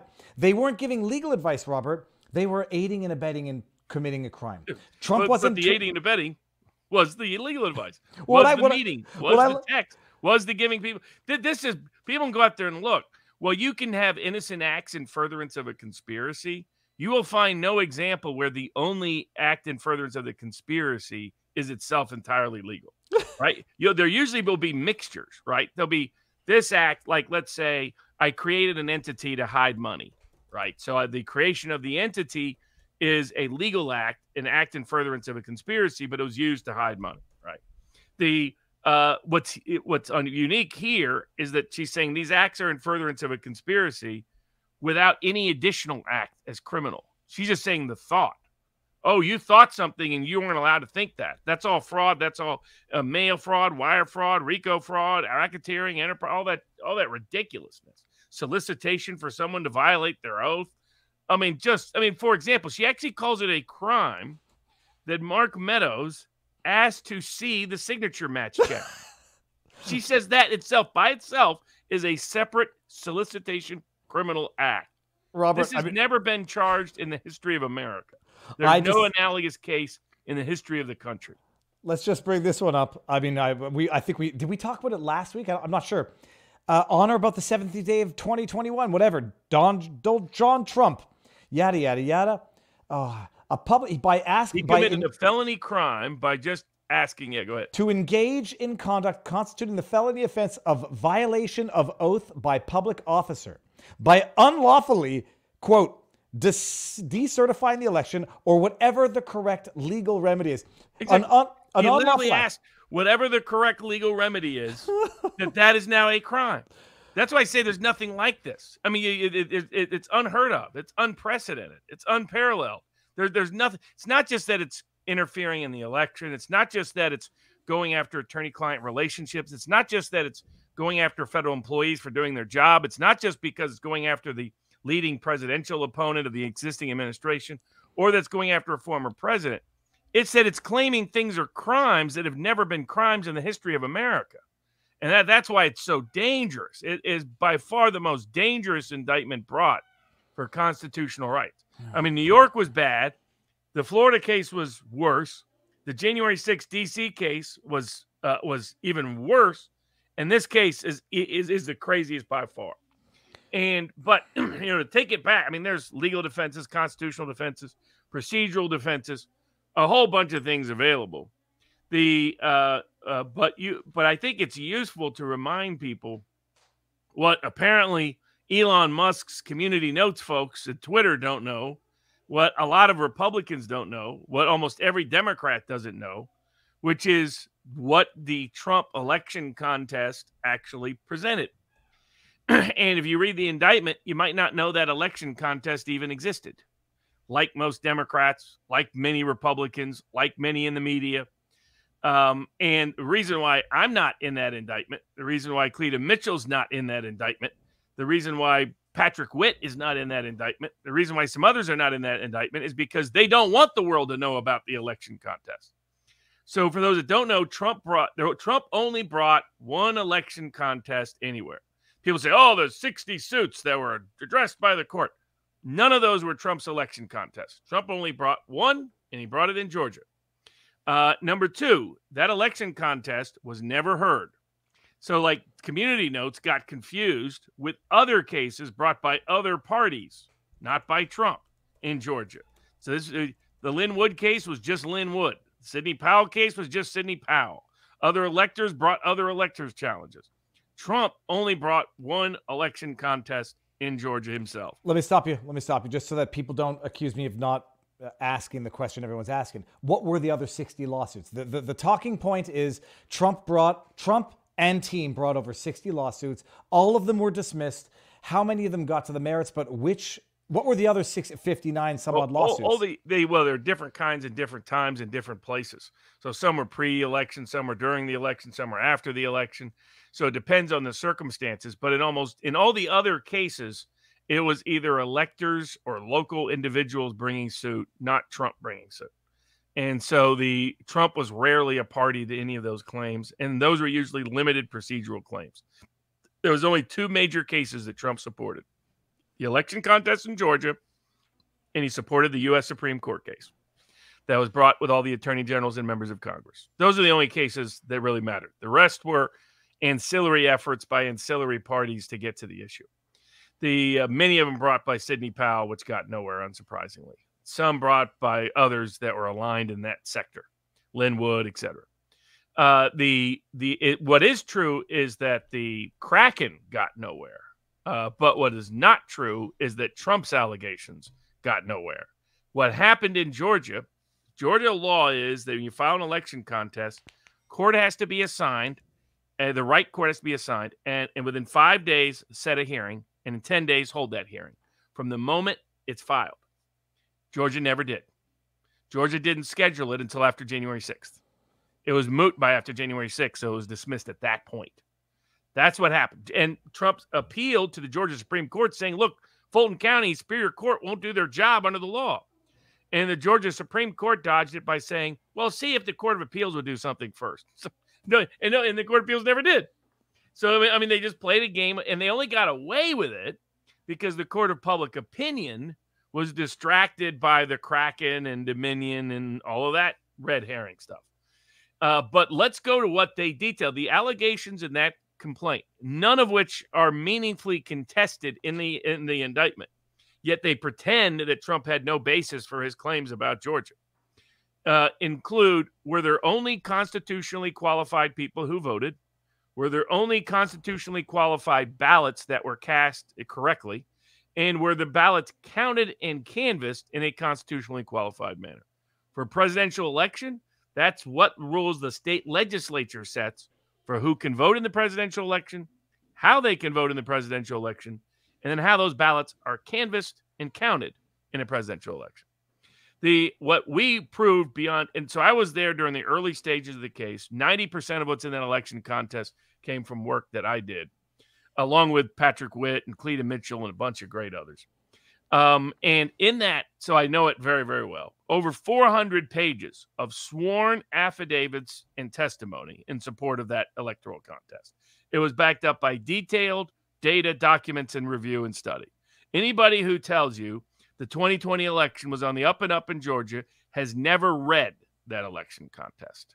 Or they're liars. They're like Mike Pence. They're like Judge Michael Ludig. Frauds. I'll get into Ludig here in a little bit.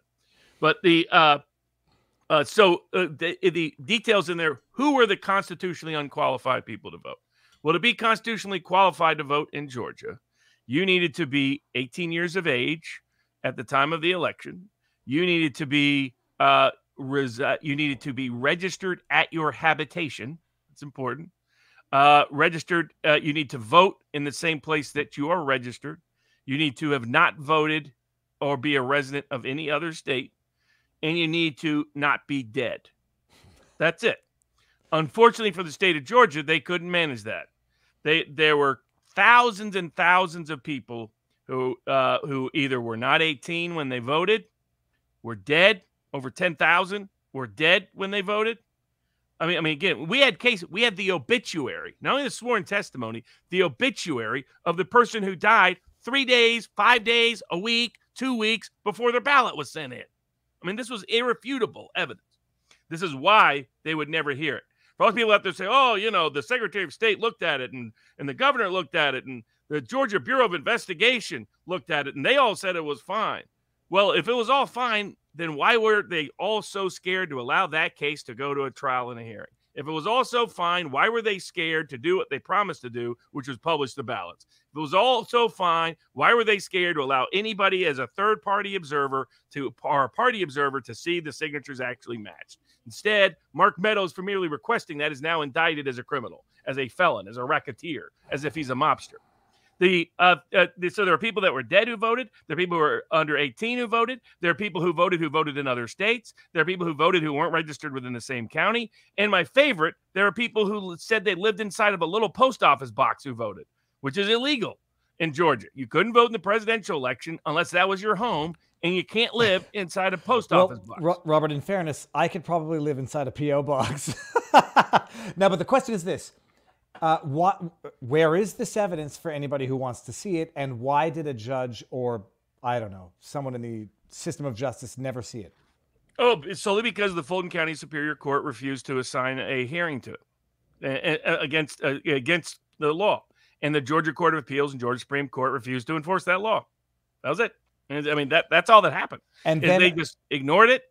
And they got away with it in the court of public. They got away with it because the court of public opinion was not paying enough attention to that case, because they were all distracted by the red herring of Sidney Powell and the Kraken and Dominion and German servers and Iranian ballots and Chinese paper ballots and Venezuelan software and all that garbage. That's why that red herring was there. It was to make sure you didn't pay attention to that election contest. But in further details, now, the same evidentiary issues were raised before the U.S. Supreme Court, too. And the U.S. Supreme Court, again, played Pontius Pilate, did what they're really good at, which is running, hiding, and cowering like cowards under their desk, and didn't take the case.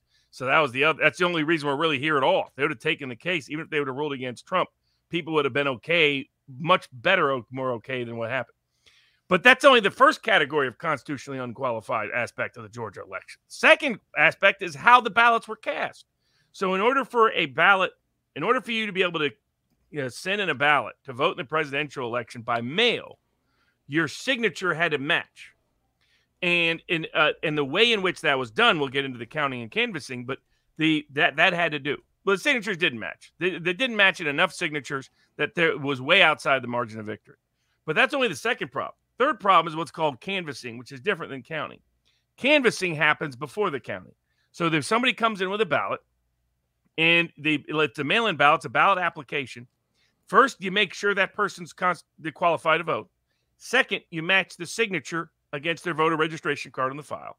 And when you match it, you have a party observers allowed to be there to make sure you're right, or they can dispute it before you open up the envelope and put the ballot in the ballot chain. And then later with the counting of the ballots, party observers also have to be present to make sure the counting of the ballots is done correctly. Let me just stop you and ask you the obvious question. I mean, we're like now, what year is it? 2023. We're near 3 years later. How is any of this supposed to happen at the scale at which it was happening in 2020? This is a process that takes time. Oh, normally, I mean, we spent extraordinary. I mean, people like Patrick Witt, a bunch of others who volunteered their time, took time off from the White House to work this, 18-hour, 20-hour days for weeks on end to gather this evidence, because there was so many claims coming from so many places. So you had to separate out the wheat from the chaff. But let's go to the counting. So first of all, Fulton County decided that they weren't going to count them at their precincts, which was problem number one. I mean, that's where the Republican Party in Georgia, Ronna McDaniel, Romney, her typical nature, she was asleep at the wheel. They had control. Contrary to what like Pedro Gonzalez, when he's not busy hating on Jews and figuring out new race war strategies, is currently saying about how, why didn't Trump make sure that the money raised for the election contest went to the election contest? It's because Trump was never in control of that money. The Republican National Committee was. The Republican National Committee chose to not give it to the people who needed it. Let me stop. I know you've had your choice words for Jenna Ellis, and I have had my choice. They added her to the indictment. Well, so Jenna Ellis. Jeff Clark is in there too. Yeah, I said Jeff Clark. Mark Meadows we haven't had on, but Jenna Ellis. People were ragging on Jenna Ellis for being a hypocrite in that she was complaining about the crowdfunding for Trump's defense.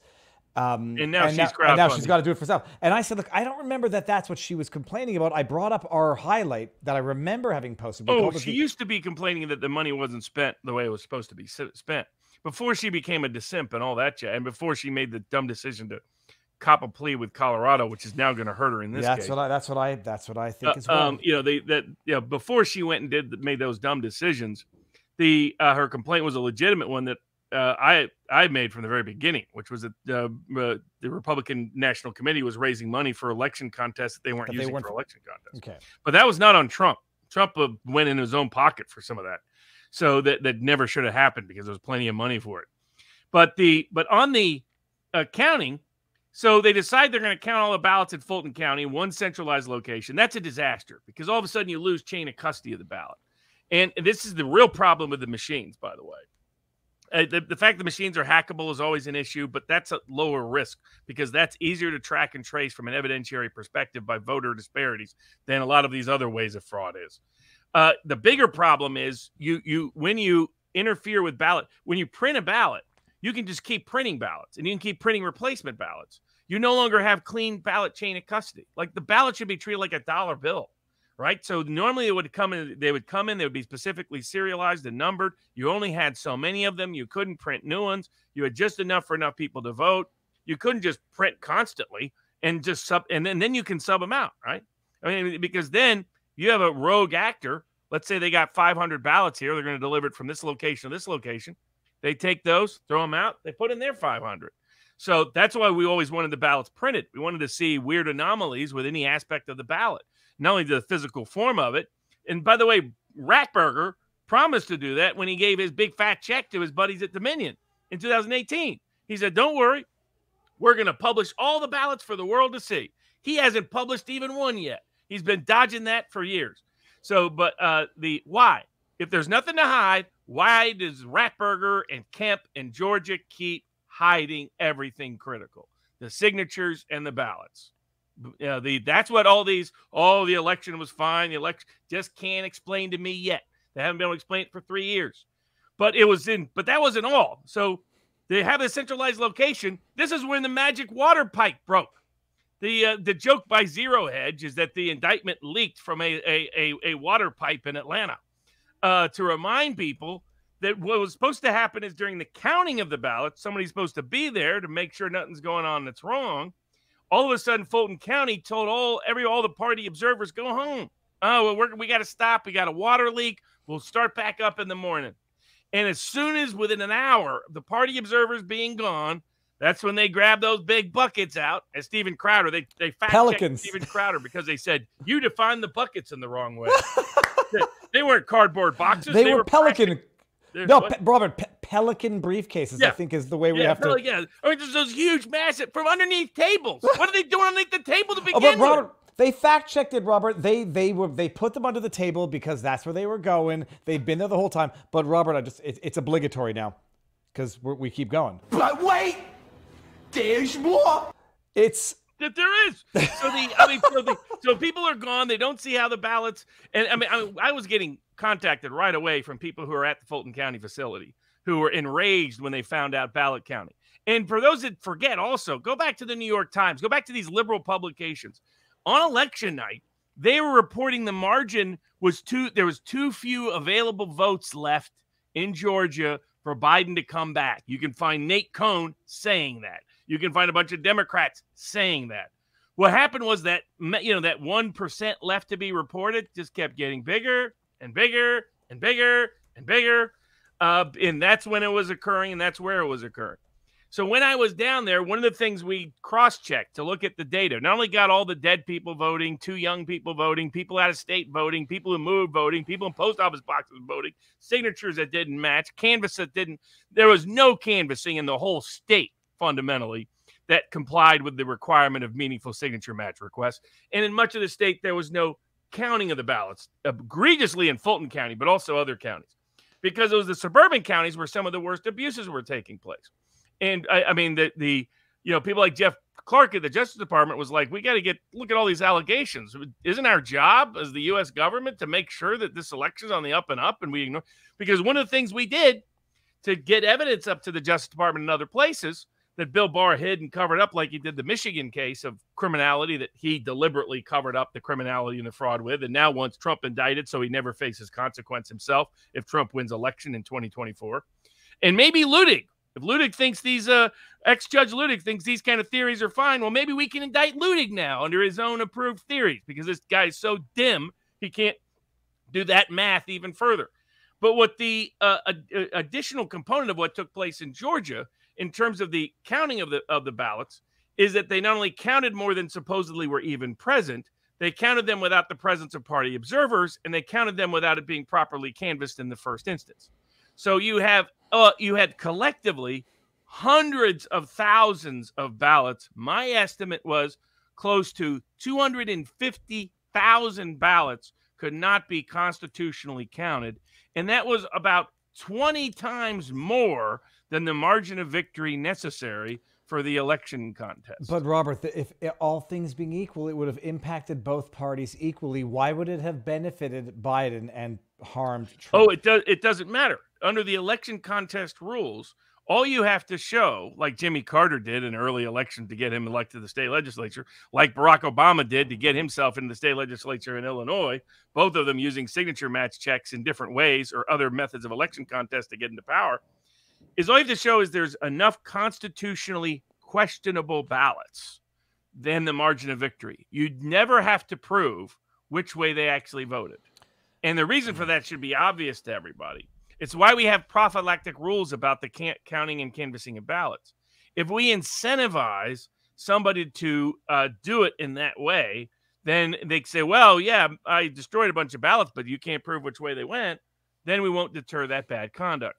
That's why these are strict enforcement rules. That's why it was such an obvious slam dunk winner that's why the media pretended the Georgia election contest didn't exist.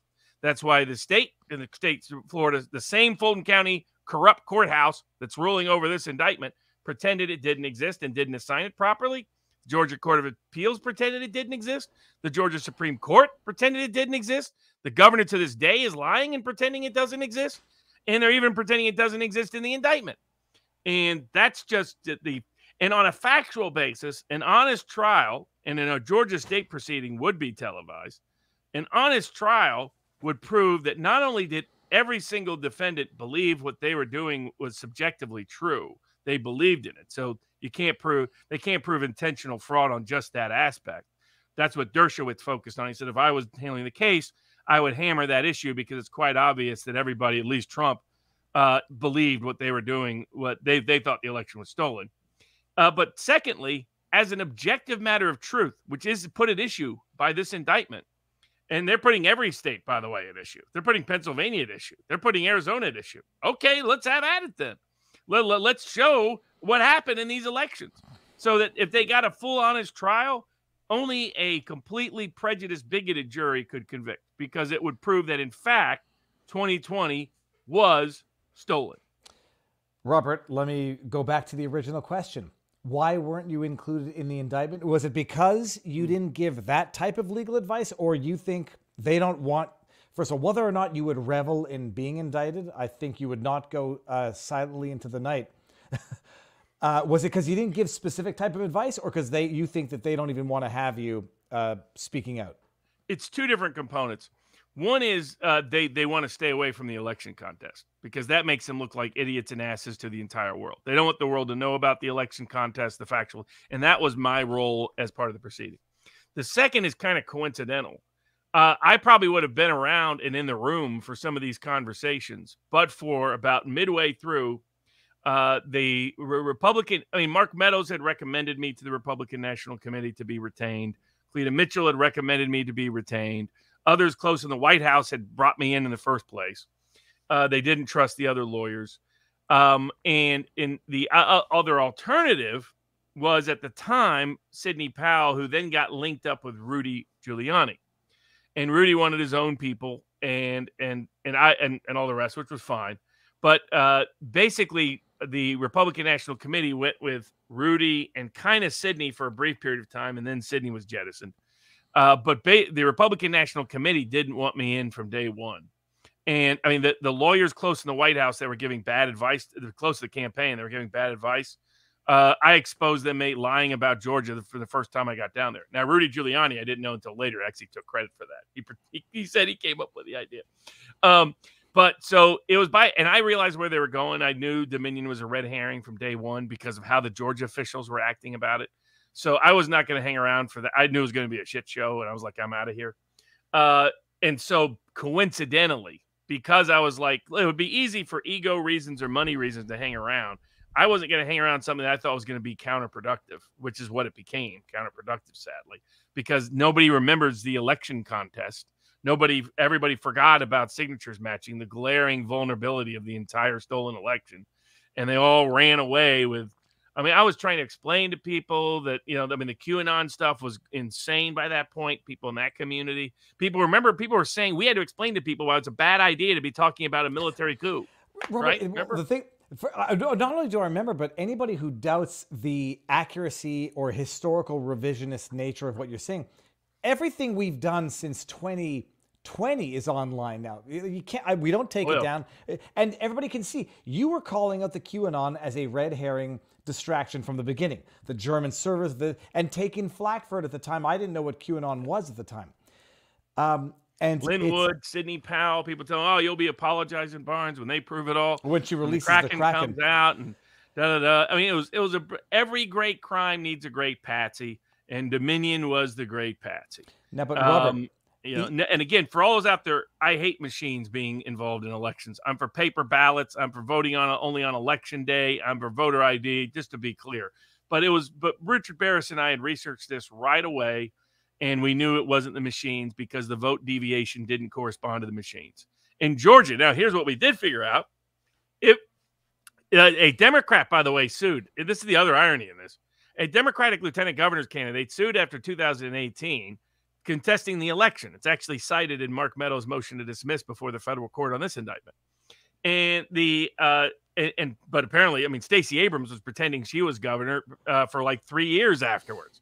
And yet somehow, this is in Georgia is what makes this even more insane.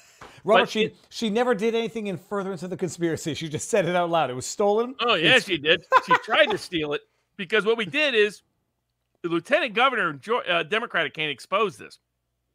He also exposed, by the way, problem with Dominion machines. All this sworn testimony about problems with Dominion machines come from the Democratic Party suing, by the way, but in Georgia. But in terms of prior to all of this.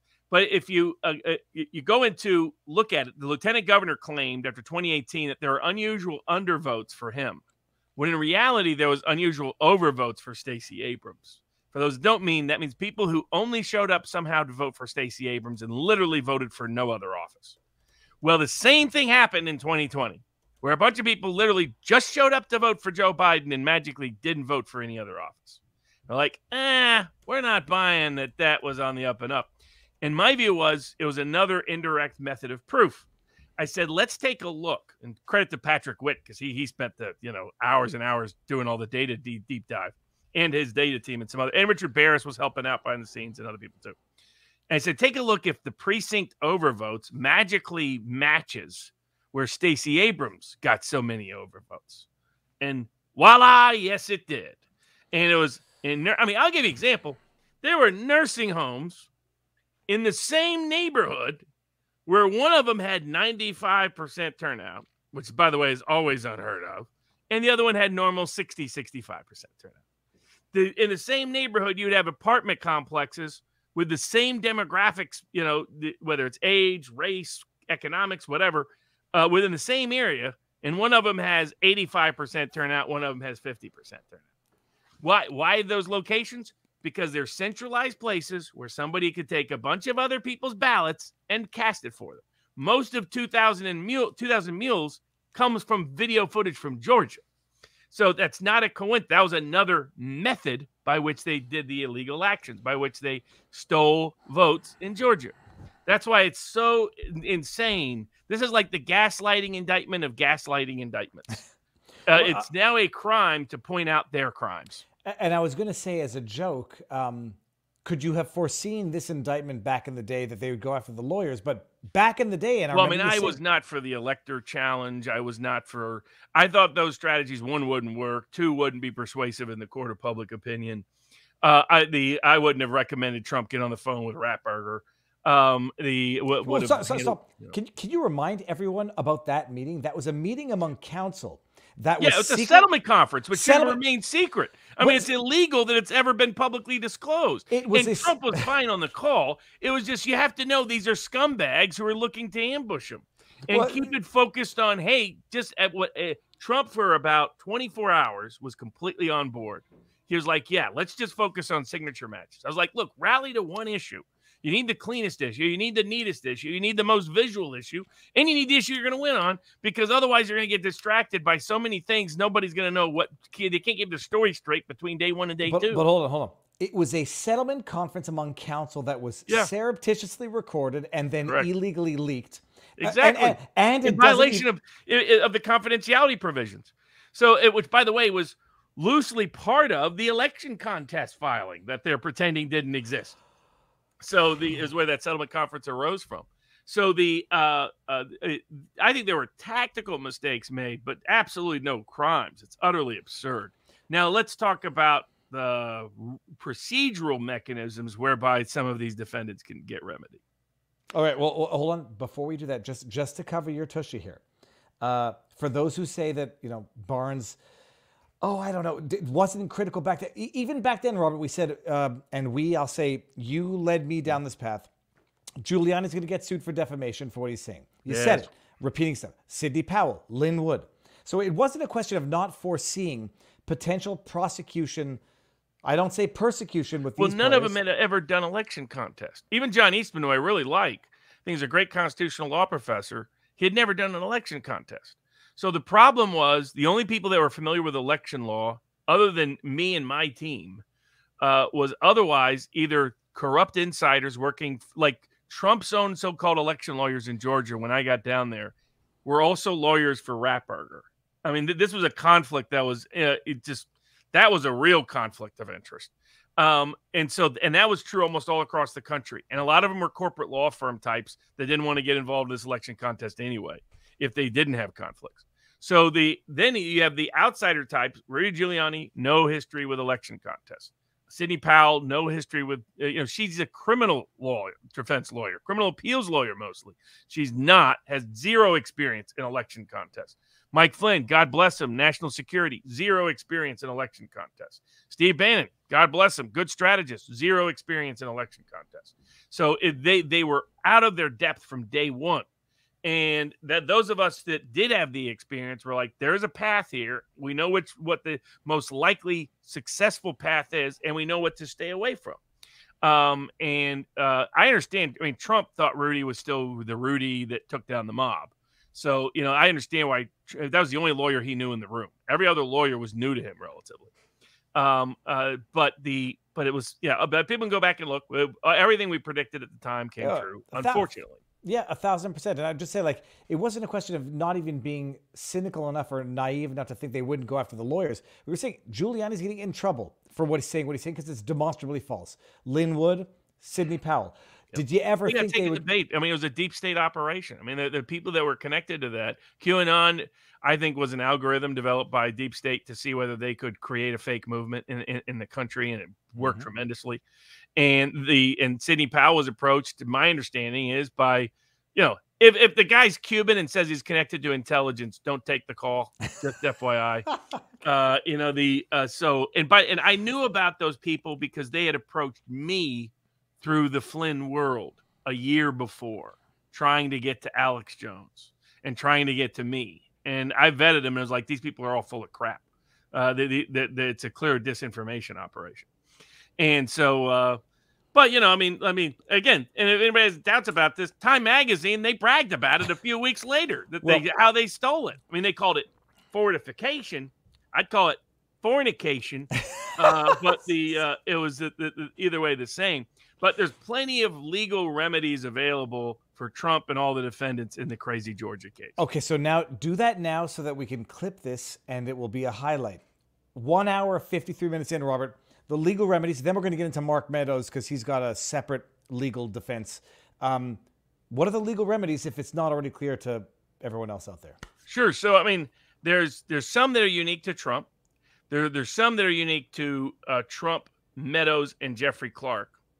And there's some that are unique to the lawyers, and then there's the defenses that are in common.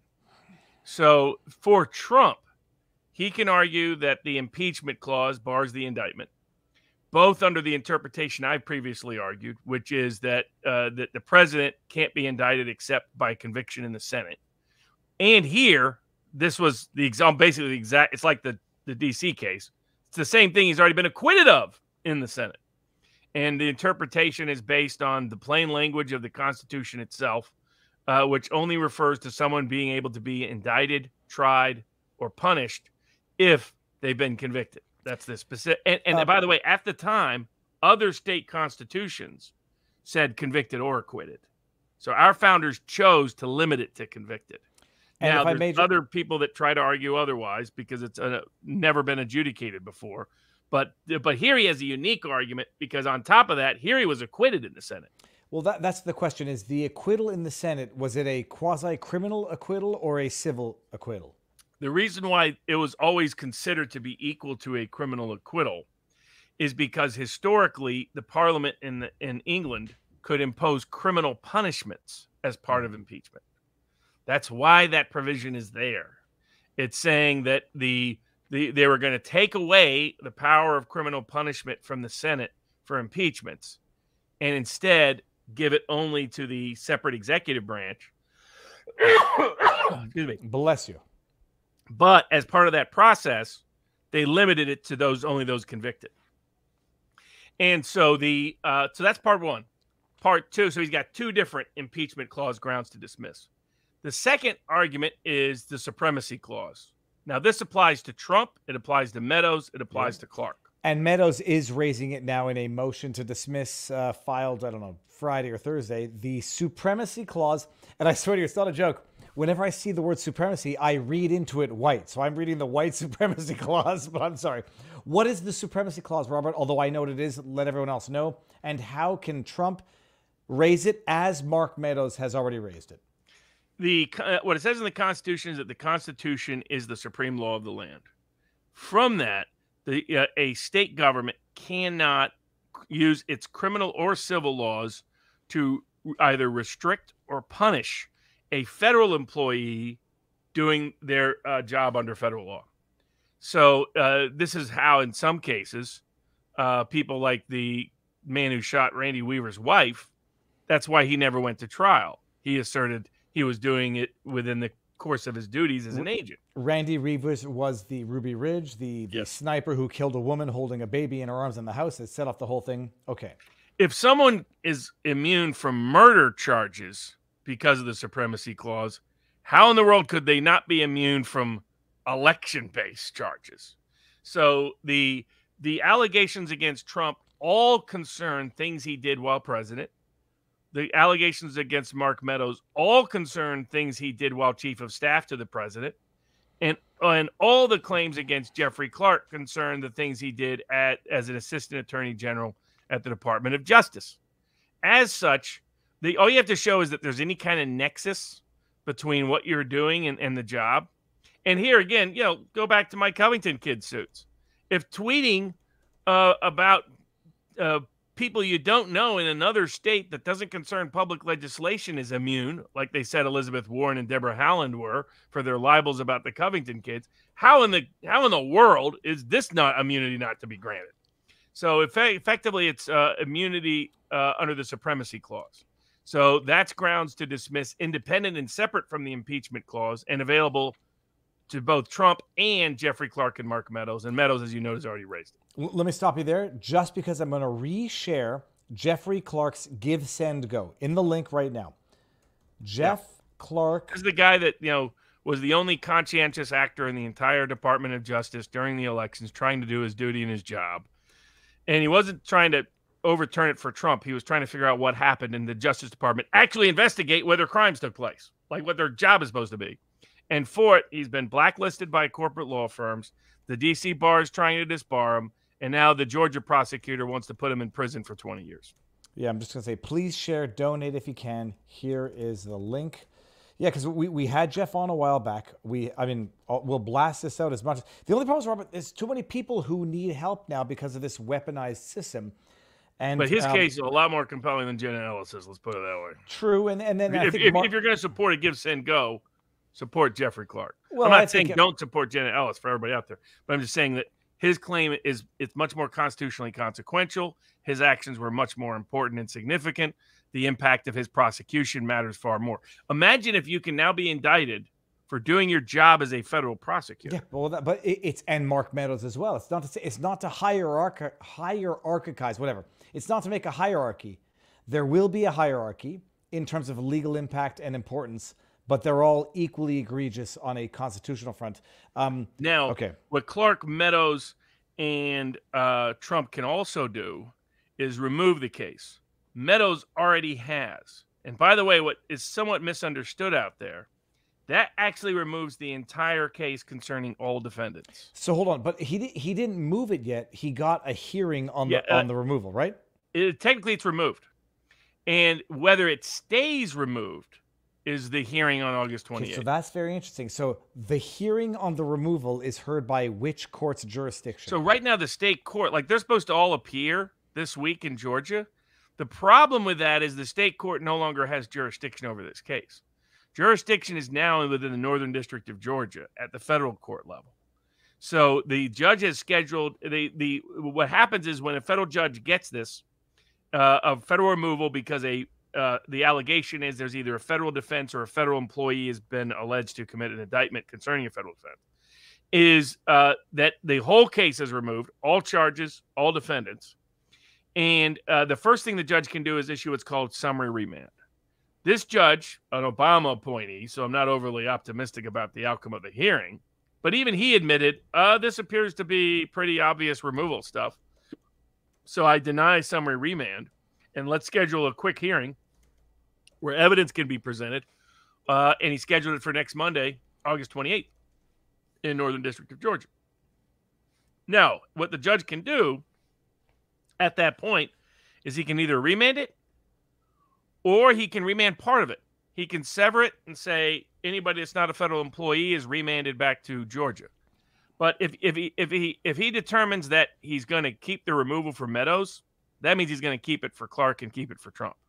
And that means they're no longer subject to the Fulton County jury pool, and they're no longer subject to the Fulton County Superior Court, and they no longer have to depend on the Georgia Court of Appeals or Georgia Supreme Court. They now have the 11th Circuit Court of Appeals and the U.S. Supreme Court more directly. They have the U.S. Supreme Court even with a state case, but it's a little easier if it's through the federal system. So the notice of a honest judge who's not too political would recognize this should be removed. But it's an Obama appointee, so you got to put an asterisk there. Okay. I look crazy here. I look at my hair, but Robert. It's a no-brainer for the removal. The only question is how many would it not apply to everybody? He would probably sever. The federal judge would probably sever, and he would have keep Trump, Meadows, and Clark, and remand the rest. Okay, is most likely what the judge would do, but it doesn't have to do that. And then after that, even sort of at different times, you have motions to dismiss, and you also they should be bringing these motions in other cases. They haven't yet. Motions to stay. My view is to protect the First Amendment rights of press, assembly, speech, and petitioning the government, as well as protecting the integrity of the upcoming election. They should not have an indictment trial going forward during an election season. Stay every case until the public gets to vote on the verdict on election day. And if the cases are so compelling, you can pursue them afterwards. But at least then the federal and state judicial systems are not interfering with an election, conspiring effectively, being complicit effectively, and denying people their right to vote. But I, at a minimum, would bring those motions because it's something the U.S. Supreme Court could do that would stop all the cases and allow things to develop naturally through the election season and then deal with it afterwards. Well, it's the kind of remedy the Supreme Court might like, right? Okay, we can put a halt to this, but we don't have to make the ultimate decision. We can just limit the harm here so that the world isn't laughing at us about trying to lock up the leading opponent of the presidential campaign. But we don't have to get into the substantive merits because maybe the public helps simplify it for us. Well, it might be too late for that, but also to allow the candidate to campaign freely without. Correct. Exactly. Don't interfere in the election, and don't let the judicial system become complicit in interfering with an election. Now, without getting into my tweet of yesterday, Robert, the idea that Trump would skip the debate on Wednesday, people are trying to fault him for it. Am I too black-pilled to say if he were to participate in that debate, he'd be accused of witness intimidation the day after? No, it's always that risk. I mean, I think the reason why he's not doing it, I mean, two reasons. One, he's got a massive lead, but it's mainly to pay back Fox. That's the reason why he's doing an interview with Tucker Carlson on the same night. Right? It's purely payback to Rupert Murdoch. It's like, okay, Rupert, you decided to take shots at me the last 3 years. See how well your ratings are when I don't show up. And remember, he did this before January 2016. That he was like, Fox is not being nice. I'm going to skip a debate. And Fox panicked. Their ratings dropped, or their positive favorabilities dropped 30 points in a week. So Trump wants to remind them, and it's not a coincidence he's teaming up with Tucker, both to stick it to Fox. I think that's what that's about. But you're right. I mean, he was going to make a presentation on Monday about what happened in Georgia, and apparently his lawyers said don't do it. I think they're making a mistake. At least somebody should be doing it on Trump's behalf. Use the Georgia case to remind people, look at all the evidence. It was stolen. Don't get hoodwinked, bamboozled by the press. But anybody who does it on Trump's behalf now, the deep state, the administrative state, they'll get arrested, indict you. So you can't even do that. Can we even talk about it here on Sunday night without getting indicted? That's how insane it all is. Now that gets to, so you have procedural options of removal and stay. You have the motions to dismiss on the impeachment clause and supremacy clause grounds. But you also have motions to dismiss on First Amendment right of speech, First Amendment right to petition, First Amendment right of assembly, Fourth Amendment right of privacy, Fifth Amendment right of due process, First Amendment right against selective prosecution, First Amendment right against retaliatory prosecution, Sixth Amendment right to counsel. All of those are also implicated by the indictment in ways that are extraordinary. Now, Meadows has already brought motions to dismiss in the federal court on grounds of the supremacy clause and on grounds of the First Amendment. Freedom of speech and freedom to petition. It could have been a little more robust, but they were filing it pretty quick and pretty early. But here they're making, as Turley recognized, as Dershowitz recognized, as others recognized, they said almost the entire indictment. Dershowitz said under the theory here, he and Tribe and Al Gore could have all been indicted in 2000. So this is all speech. This is all assembly. This is all petitioning the government. 2000. He could be indicted now for his defense of Trump in his first impeachment. Indict him now. It's only a matter of time where they try to go get Dersh. So it violates it violates the right to petition the government most specifically, right? I mean, when the indictment actually says Trump asked what the legal remedy was from the state official, and that's the crime, right? You couldn't have a clearer example. You can't call petitioning the government solicitation of violation of an oath, period. You can't call, and again, this goes all the way back 400 years. In the 1600s, they tried to allege seditious criminal libel against several people for their action of petitioning the parliament, and they said that could not be seditious libel, even if they lied, because that's petitioning the government, and that's completely protected. And our right is much more robust than the English one was. And it was critical to the Constitution. So and obviously when you're criminalizing speech like it does throughout the entire indictment, like tweets, like saying recommending press, like look at the statement that he made. And it was take out, it's worse than the DC indictment, where the Turley said take out the speech and you have a haiku. You have nothing left in the Georgia indictment. You have almost no actions of any kind. It's almost all speech. When it's an action, it's petitioning or assembly. It's Mark Meadows setting up a meeting to speak. It's Mark Meadows conferencing with someone to speak. It's Mark Meadows asking to look at something, such as the transparency of the election, which is his right, like any American. The Fourth Amendment issues, because I'm sure they violated things in the grand jury process on right to privacy and attorney-client privilege. They couldn't have some of the communications they have without doing so. Fifth Amendment due process rights that are also implicated through the 14th Amendment that go back to the First Amendment, and that there's two kinds of selective prosecution here. It's retaliatory prosecution for his prior assertion of First Amendment rights. You couldn't have a cleaner case than is here. You asserted your right to petition, so we're going to try to put you in prison for it. You exposed our election fraud, so we're going to try to put you in prison for it. You gave legal advice to someone trying to seek legal remedy over a fraudulent election, so we're going to try to put you in prison for it. But also you have selective prosecution relating back to the case we talked about earlier, in that it's disparate. Here you had Hillary Clinton denying elections. Democrats have denied every single election they've ever lost. I mean, so according to the indictment, John Adams was a criminal. Thomas Jefferson was a criminal. Alexander Hamilton was a criminal. Pretty much everybody in 1876 was a criminal. Both John Kennedy and Richard Nixon in 1960 were criminals. Al Gore and Alan Dershowitz were criminals in 2000. Jamie Raskin and every single Democrat in the House or the Senate that's been there has been a criminal in 2000, 2004, 2016, all three where they denied Trump won the election. And that everybody, including the media that was advertising, asking electors to not vote for who they were obligated to, is that not solicitation to violate your oath? Right? I mean, what's the difference? You couldn't have a cleaner case of being similarly situated and being treated differently with consequences to your First Amendment rights than the Georgia indictment. If this isn't selective prosecution, no case is selective prosecution.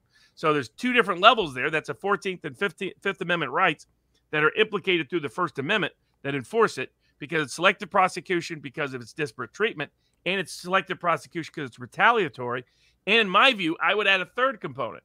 I think the First Amendment should be interpreted to prohibit one administration indicting their opposing administration during an election. At a minimum, the remedy should be a stay. In my view, the remedy should be dismissal to discourage and deter such behavior. Otherwise, we don't have the First Amendment. The First Amendment is dead in America. Snip and clip, people. 2 hours and 10 minutes in. Robert, let me read a few Rumble rants because they've been coming in. Hold on one second. Bring it back here. All right, here we go. And, okay, Robert David R. So we got it here. Ignotum. With Robert L. Peters' revelations, will Hobbs bring the next distraction? Indictment for Trump. He'll need a fighter pilot jacket to go with his ace status. Robert, what's the... That's Arizona. They're figuring that because Joe Biden went by the name Robert L. Peters. Robert L. Peters, using a pseudonym to hide his conversations. It's another version of the Hillary email scandal. Bless it. He didn't want that information available to the public. He didn't want it subject to FOIA. Along with, he didn't want the Obama administration to know why he's using burner phones and anonymous emails. Which should be a reminder to everybody out there, there's utility to burner phones and anonymous emails and Signal accounts. When Joe Biden's using it, that Hunter Biden's using it, there's probably a reason why. It may be a useful tool to protect your privacy. Yeah, but also maybe just don't text about how you're going to do it, because it defeats the purpose. Of course. You didn't no doubt about that. And then Hobbs is a reference to whether the Arizona governor will tag on the indictments. Will Arizona jump in? Will Michigan jump in? The Wisconsin governor is demanding that his Department of Justice indict people. So they're all excited. Look at this criminal power. We can just use it without any limits. And now, getting to the one last aspect of all of this, that corrupt hack, Judge Ludig. For those that don't know Ludig was a guy that a bunch of the Federalist Society types on the right wanted to put on the U.S. Supreme Court. And what he was basically a sycophant and an ass kisser his entire life. That's how he got his job. He was a mid-level law graduate from the University of Virginia. He hustled that into becoming an administrative assistant to Supreme Court Justice Berger, which he then hustled into getting a clerkship with Scalia, and then got a clerk when Scalia was at the appellate level. And then he got a clerkship with Berger after that, became part of the whole Bush Republican political camp.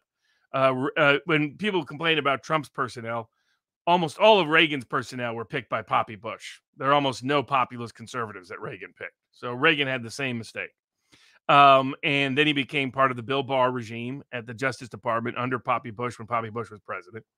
Parlayed all of that into a Fourth Circuit Court of Appeals place, where while he was there on behalf of George W. Bush, he issued one of the most morally, legally, constitutionally offensive and horrendous decisions in American history, when he said that all the president has to do is call you an enemy combatant, and he can arrest you on even if you're an American citizen, he can arrest you on American soil for only doing something in America that's not a conflict zone, and he can never give you counsel, he can never give you a hearing, he can never give you a trial, he can imprison you and even torture you, as John Yoo helped advise them to do, a buddy of Michael Ludig, and there's no consequence. That's an exception to all your constitutional rights and remedies. The man who wrote that opinion, Judge Ludig. And I had conservatives tell me, what a great constitutional judge. And so Ludig, who was a never-Trumper, if anybody knew behind the scenes, was the guy that Mike Pence relied upon for saying it's utterly insane to suggest that the vice president has any role at all in elector certification, even though the Electors Count Act, reflecting the Constitution and the history of it, explicitly and expressly seemed to say so, because they changed the law after the 2020 election to rewrite it to say the vice president no longer has power that the first law admitted he did have. Can we specify that it was to remedy an ambiguity in the 1867 the 1876 statute? And the thing with this is the statute's subject to the Constitution. It's only as good as it enforces the Constitution. The power of the vice president to decide electoral contests comes from the Constitution. That's where it comes. The Electoral Count Act can't change that. So I don't think the new Electoral Count Act can change. I think it's unconstitutional to the degree it tries to take that away. And who exercised that power? I've yet to hear anybody on that side ever address this. Ludig sure doesn't, because he's a fake, phony, and fraud, like so many corporate whores that are Federal Society folks. Is that John Adams said that power existed, and he exercised it. Thomas Jefferson said that power existed, and he exercised it. Alexander Hamilton said that power existed, and he argued for its exercise at the time of the founding of our country. Yet, according to Michael Ludig, there's no history whatsoever to support this. It's all false and fake and fraudulent, etc. And he's out there right now with Lawrence Tribe trying to claim that we can just interfere in the election wholesale, don't let the American people vote, take Trump off the ballot by saying he's not qualified under the 14th Amendment. So that's how all the Federalist societies, the shipwreck crew crowd, all those people out there that have been apologizing for these corporate whores, for these prosecutorial, subservient, corrupt statist apologist Federalist Society frauds who don't care one iota about the Constitution and never did. They just tricked and suckered conservatives into thinking they did, can just start issuing their apologies for ever defending Ludig, because now Ludig's proven that his advice to Mike Pence was always bogus. It was part of an ongoing conspiracy to deny President Trump a fair and honest count in the election. And by Ludig's own definition, they should put Ludig in federal prison, because apparently he thinks those strategies are now criminal. And what Ludig did was fraud, and he knew it was fraud. And for him to go out there and make a preposterous, legally ludicrous claim that the 14th Amendment could keep Trump off the ballot is absurd. By the way, the reason why Ludig, once he realized he wasn't going to get on the Supreme Court, he, being the corporate whore he naturally was, he cashed in and went to Boeing and ended up getting paid millions of dollars. Because that's who these people are. He got to his position by being a sycophant, a butt kisser, from administrative assistant up. Then he became a gatekeeper for clerks, where if you wanted a position with a conservative corporate firm or on the court, you had to go clerk for Ludig. And then Ludig leveraged that power to when he couldn't get it on the U.S. Supreme Court, because even ordinary conservatives were like, maybe that decision saying you can call someone an enemy combatant and thereby eviscerate all their constitutional rights is a little excessive. That was a decision that couldn't get him on there. He cashed in like the corporate whore he is. Then he lied to Mike Pence, lied to the world on behalf of Mike Pence, conspired with Mike Pence to deprive and deny Trump Act, a fair and honest election. And now he's going around trying to do it again in 2024, working with Lawrence Tribe in order to justify and rationalize the deep state coup that is part of the same deep state apparatus he's always been a part of. Robert? But when people ask me why I think Robert Kennedy is better than a generic Republican in appointing judges, no better example than Michael Ludig is one of your so-called Federalist Society heroes. This guy is a disgrace to the bench and a disgrace to the rule of law. I've never heard of Ludig until you mention it. Is there any hush-hush behind the murder of his father? No, only that some people speculated it showed he became very harsh and vindictive, even more so on certain criminal defendants' rights. But he's very close with Roberts. That gives you an idea of who he is. Ludig, I'm sure, was key to working behind the scenes to making sure the Supreme Court did not take the election contest case. And it's not a coincidence he's out there advising right now, keep Trump off the ballot. He said the MAGA movement is a clear and present danger to the United States. Remember, this is a guy who used the same logic to say you could be locked up interminably with no right to a hearing or trial or counsel on similar grounds. That gives you an idea for how dangerous he is. All right. I don't remember which Rumble rant spawned us into that. Hold on one second. We got MA cognitive. Okay. Oliver Anthony listening to his talk. How far back do I have to go here? It was this one right here. Will Hobbs hold the next distraction? Okay, fine. WTF LOL what? Oliver Anthony listening to his music might be a guy with addiction or directly in his family. No shade, I'm an alcoholic. Not even hard to imagine as he is from Appalachia like my fam. Powerful music. My real name. I'm going to start an MA in cognitive, master's in cognitive sciences here. Would love to read your wife's book. It's not a book, it's a coloring book. It's beautiful, but sorry, I'm looking for reading different things into the MA. Barnes, you are spot on about the Georgia election. Thank you. That's from A. Holfer. Griff Downs says, thanks for the overview and etc. Great show. Karen Tov, as a Canadian poll watcher, I have had friends who have had slept in the room with the ballots. If Elections Canada tried to tell me to leave and go home mid-count, I would rightly tell them to go to hell. You meant heck, but hell. Okay, and we got Pete O'Shea helicopter tours. They turned January 6th into the Reichstag fire.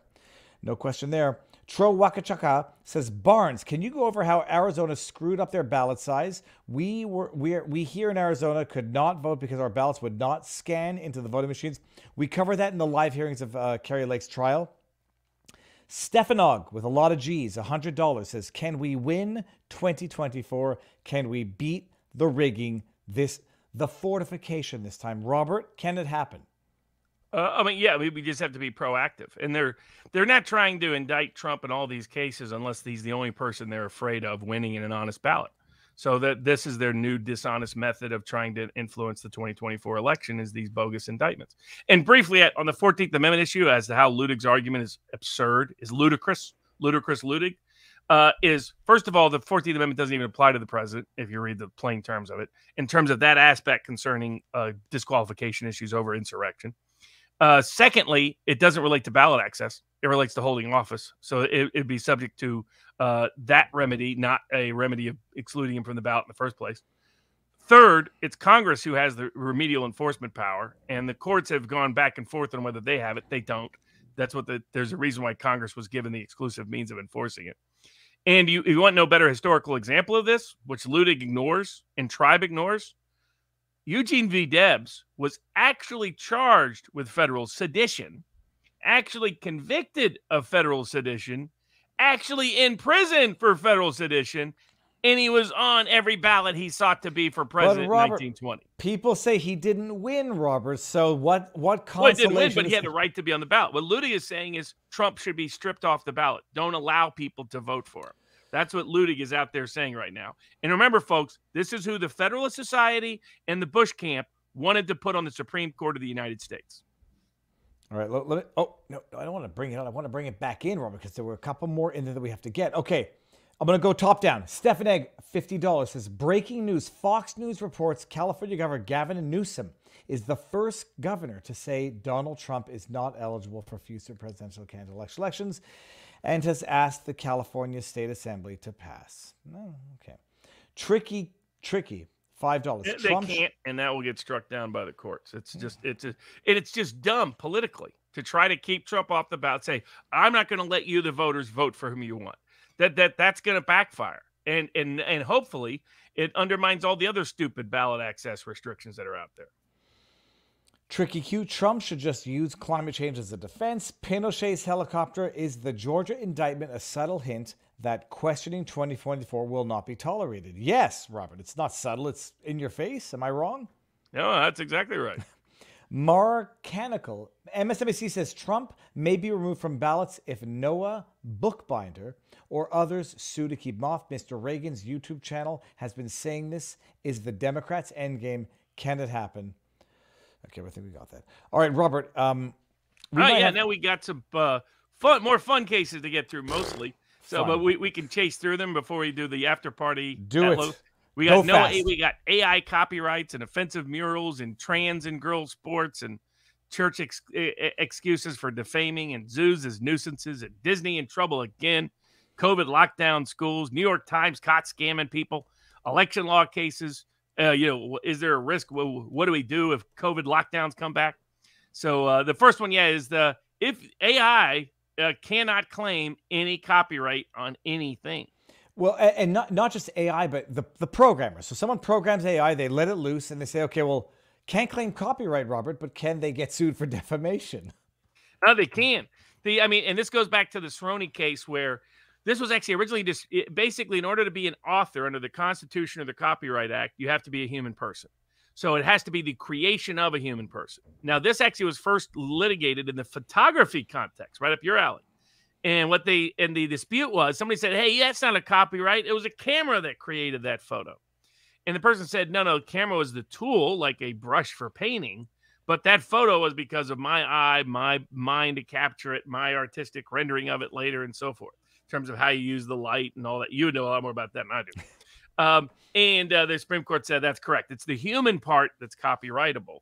And whatever is human in creating something, even if it's AI related, can still be copyrightable, but you have to show the human part of it. Just writing the code doesn't count. Just prompting them doesn't count. But that means you can steal from whatever AI creates, you can take and use for your own copyright. There is no copyright now.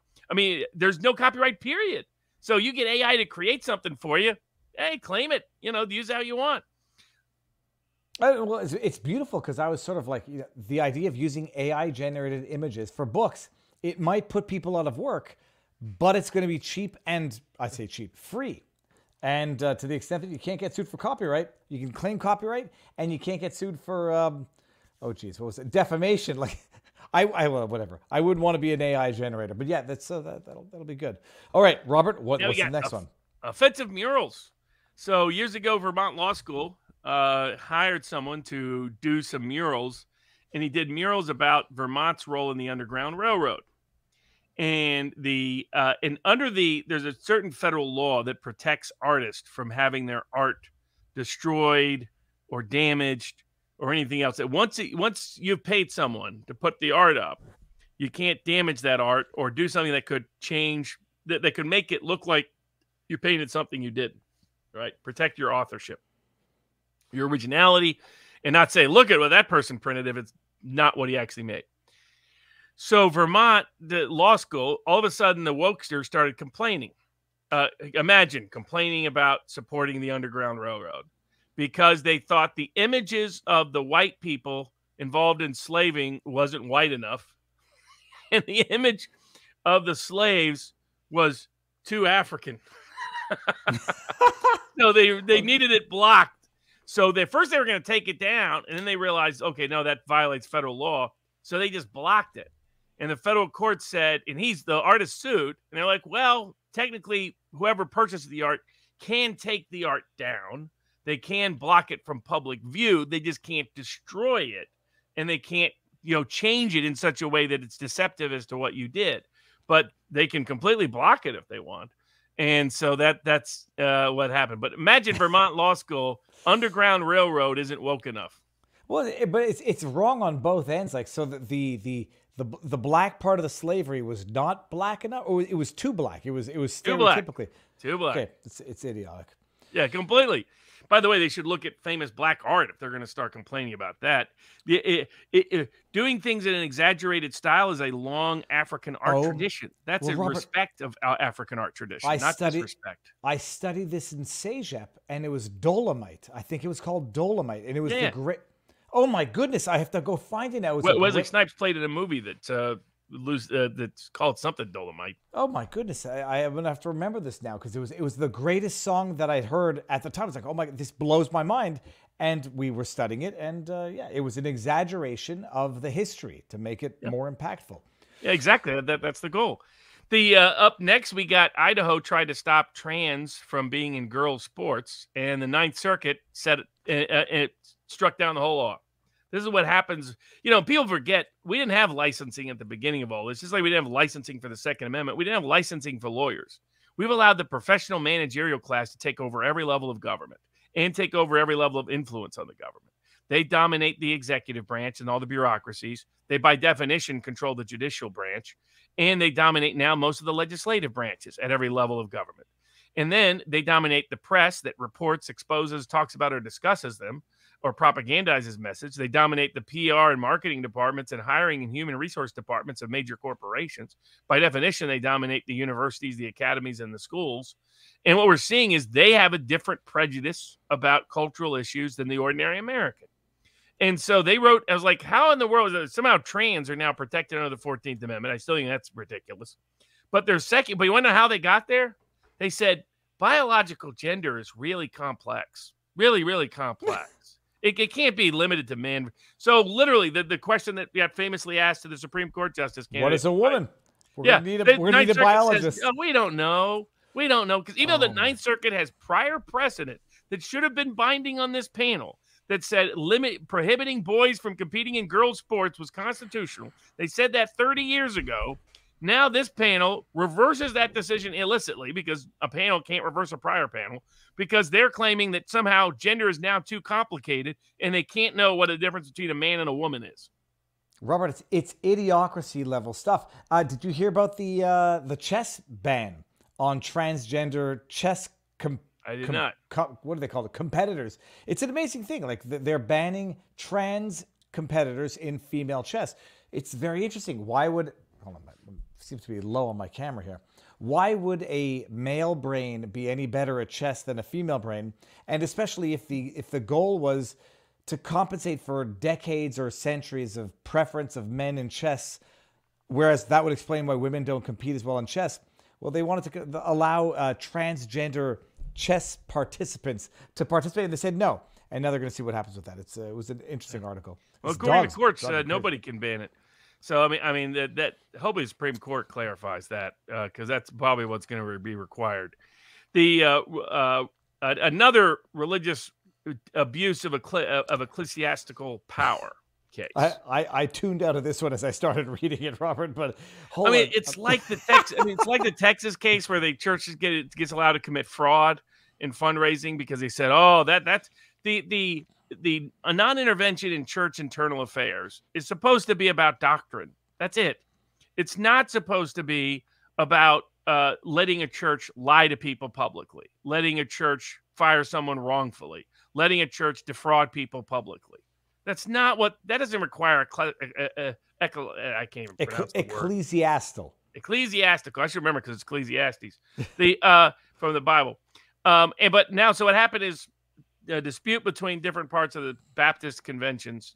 You know, one's in Maryland, one's the national one. There's another one that's a missionary board. And so they don't like this one guy who disagreed with this other one. And so they lie about him so that he'll get fired. I'm sorry, that doesn't require you figuring out what the Baptist doctrine is. Did they lie or did they not? No, but Robert, they fired them. They don't want to get involved in hiring and firing in the Ecclesiastes. That's what's ridiculous. If it was public policy, wrongful termination, different issue. But when you publicly lie to get somebody fired at another job, that doesn't require religious doctrine to figure out. So it's a misapplication of this, and they're just avoiding things to allow people in the name of the church to get away with fraud and defamation that you should not be getting away with. That is unrequired for religious doctrine. But up next, one of your things, do you like to go to the zoos? Well, maybe they're a public nuisance. Well, I think I'm going to talk about this one later on in the week, where the orca here, Lolita, died at the Miami Seaquarium. Phil Damaris has been talking about this for months. But in this particular lawsuit, the nuisance that was being requested was what was it? It was housing animals, which are protected animals. Yeah, that's it. I mean, it was a really cool public zoo, like special game and that kind of thing. And their argument was that it violated little animal shelter laws, and that anything that violated an animal shelter law, according to this group, that apparently they got away with this suit in other states, is a public nuisance.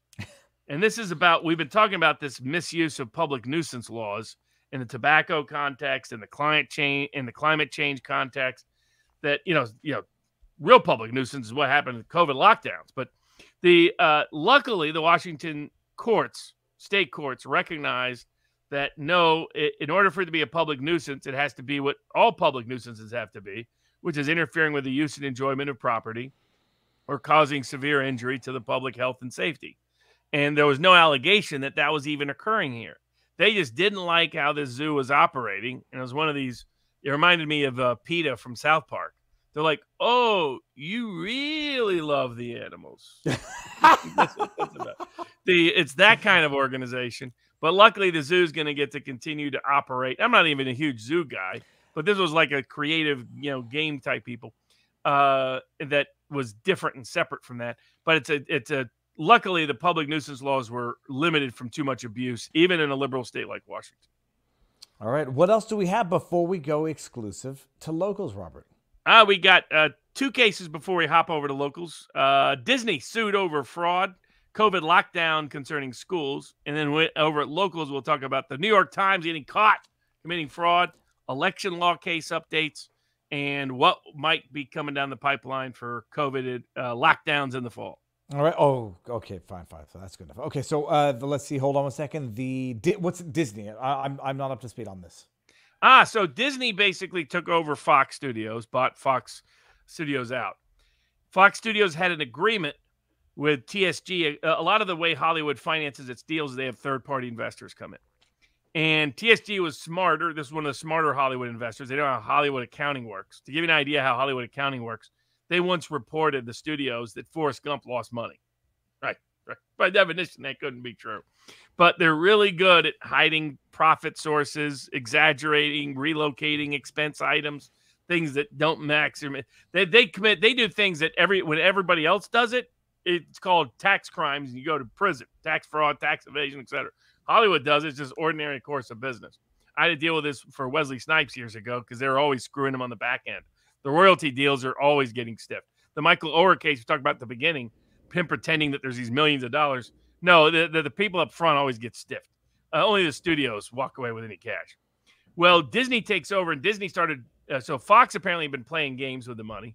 And so what it is part of investing, they had certain ways to guarantee they got their investment back and with some profit. So they had locked-ins about what expenses could be expensed, what income had to be included as income, what qualified pictures were, their right to repurchase at key times. Fox then sells to Disney. Disney makes it worse because they want to inflate the subscriber base for Disney Plus.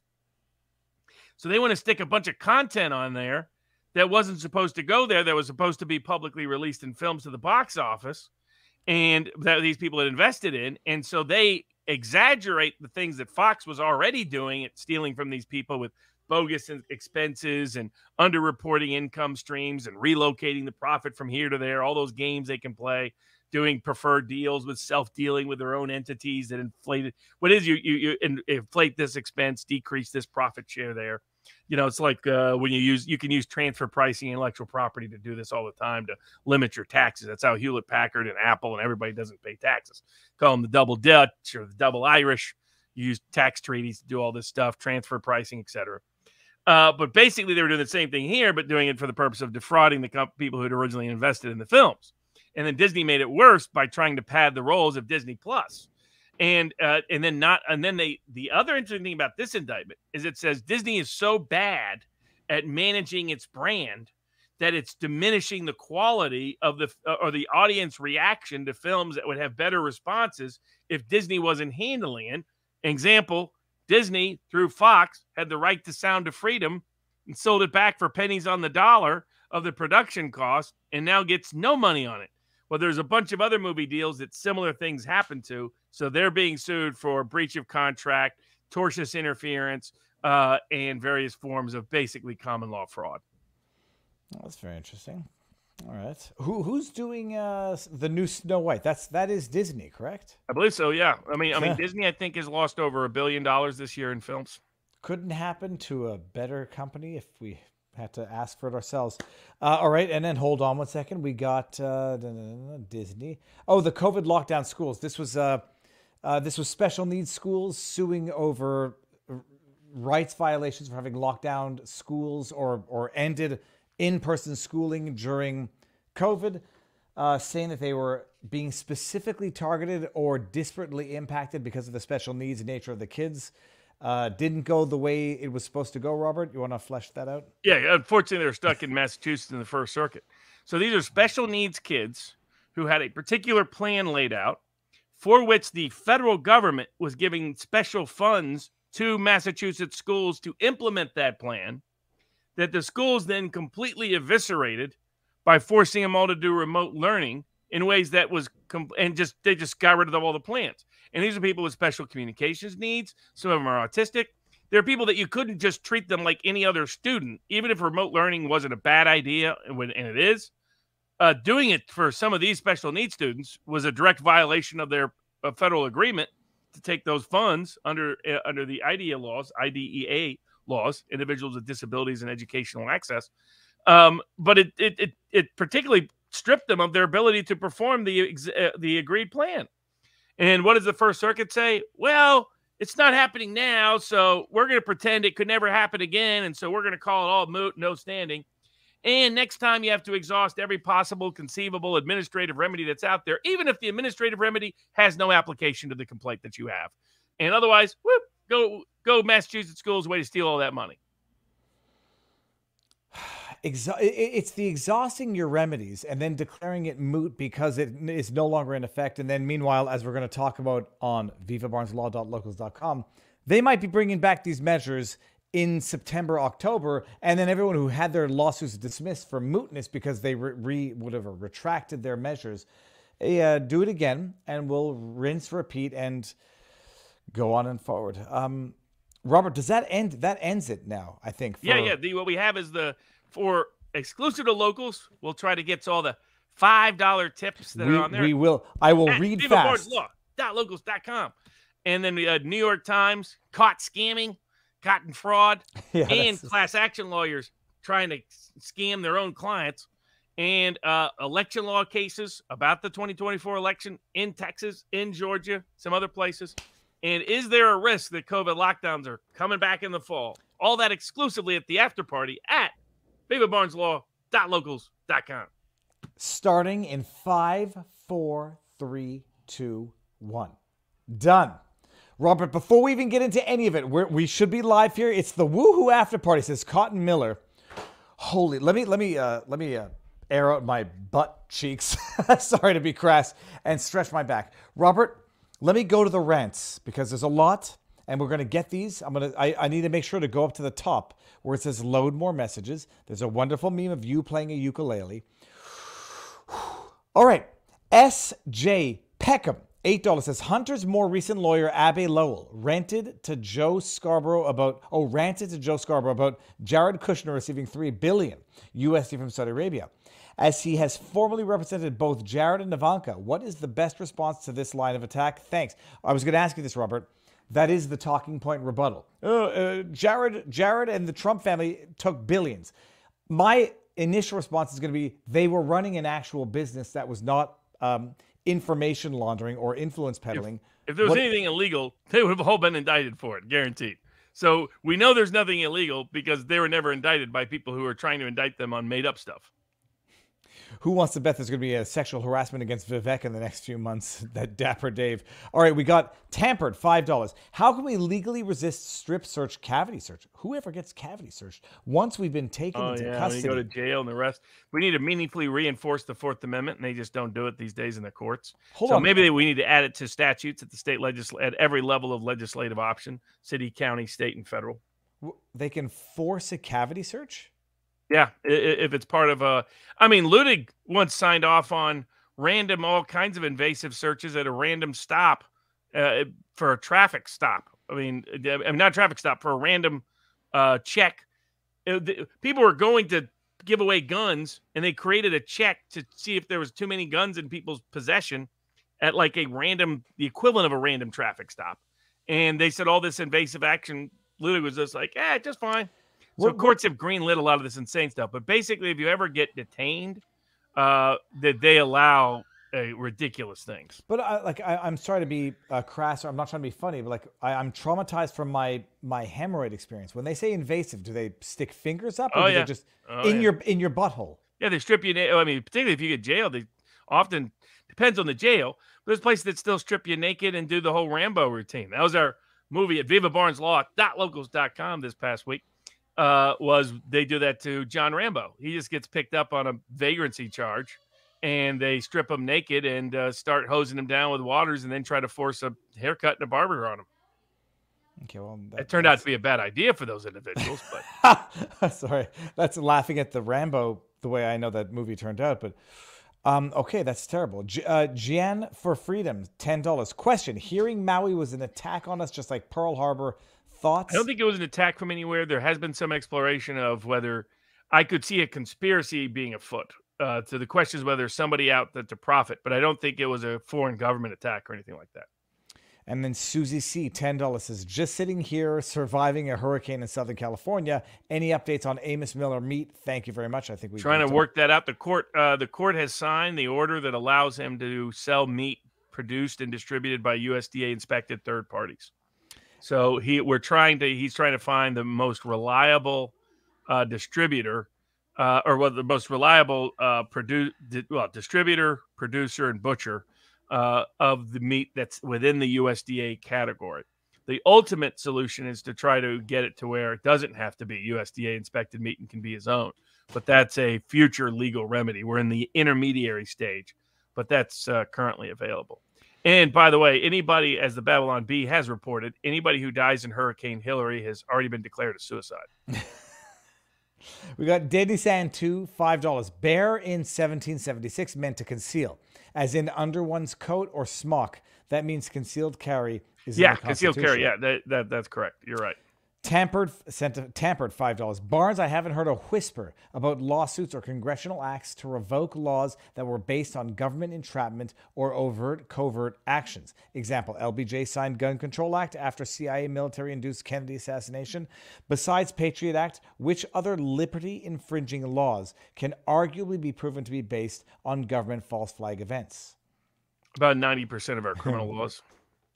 Steve Britton, $5. What guarantee do we have that the courts all the way up to the Supreme Court won't just find some lame way around the selective prosecution argument to get whatever political argument? There's no question. The courts are on trial like the Alex Jones case is.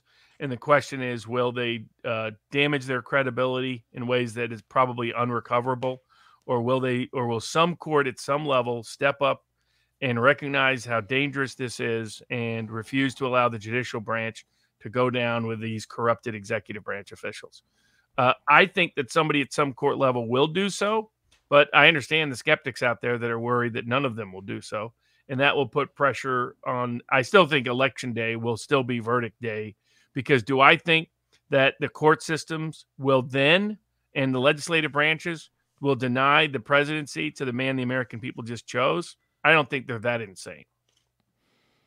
Eric F., $10. Barnes, could some of the January 6th defendants appeal on 8th Amendment cruel and unusual punishment grounds based on sentences that are completely out of line with what other people receive for similar actions? It's more of a sentencing disparity argument that tends to be an equal protection claim rather than a cruel and unusual punishment claim. Cruel and unusual punishments are generally limited to punishments that are inherently by themselves cruel and unusual rather than the fact that they're disparate. We don't generally consider prison sentences cruel and unusual punishment, even of great duration. And then we got Brewer TR, your thoughts, $10. Your thoughts: Biden couldn't be bothered to end his California vacation early to visit Hawaii. Tomorrow's lead news: Biden tried to save California from Hillary. Then we got the meme, which looks like you playing a ukulele. McKinley, $10. That's a guitar, isn't it? Oh, no, you mean it could be that's a little guitar as a ukulele, isn't it? Yeah, well, I don't know. It's you're playing guitar. It says, is your level of rock and roll strong enough to lift the Chum Bucket helmets? Lori G, For the sartorial Barnes, per David Brinkley, he received more mail about his tie than his opinions. Are we really back into COVID masking and etc.? We'll get there in a second. Baldman, 2 additional gin choices. Boodles, I've had it. And Drumshanbo, gunpowder. I've had both those. They're amazing. I had Boodles once and I had to bring it back to Canada, but I had to pay duty on it and it ended up costing me like $25 more per bottle. Merchant Marine. Former Captain P.O. Tarek Johnson is sounding the alarm that the Capitol Police Major is concealing NDAs containing exculpatory info for January 6ers. I'm gonna skip through because it's long. Tarek says it will change the false insurrection narrative currently being pushed. Yolanda Pittman may also have wittingly botched the intel for preparation. The board is meeting now. Can you look into it? I have reached out to Tarek Johnson by DM and publicly to ask him to come on for an interview. We'll see if it happens. Guest on Sunday stream, smashing boxes. Okay, we got, we'll have to skip over there's a meme. Brie Bear, $5. Robert, what's your opinion on Michigan go for Trump in 2024 if he's the nominee? Right Viva, now it would, yeah. Are you going to permanently move to the U.S. and become a citizen?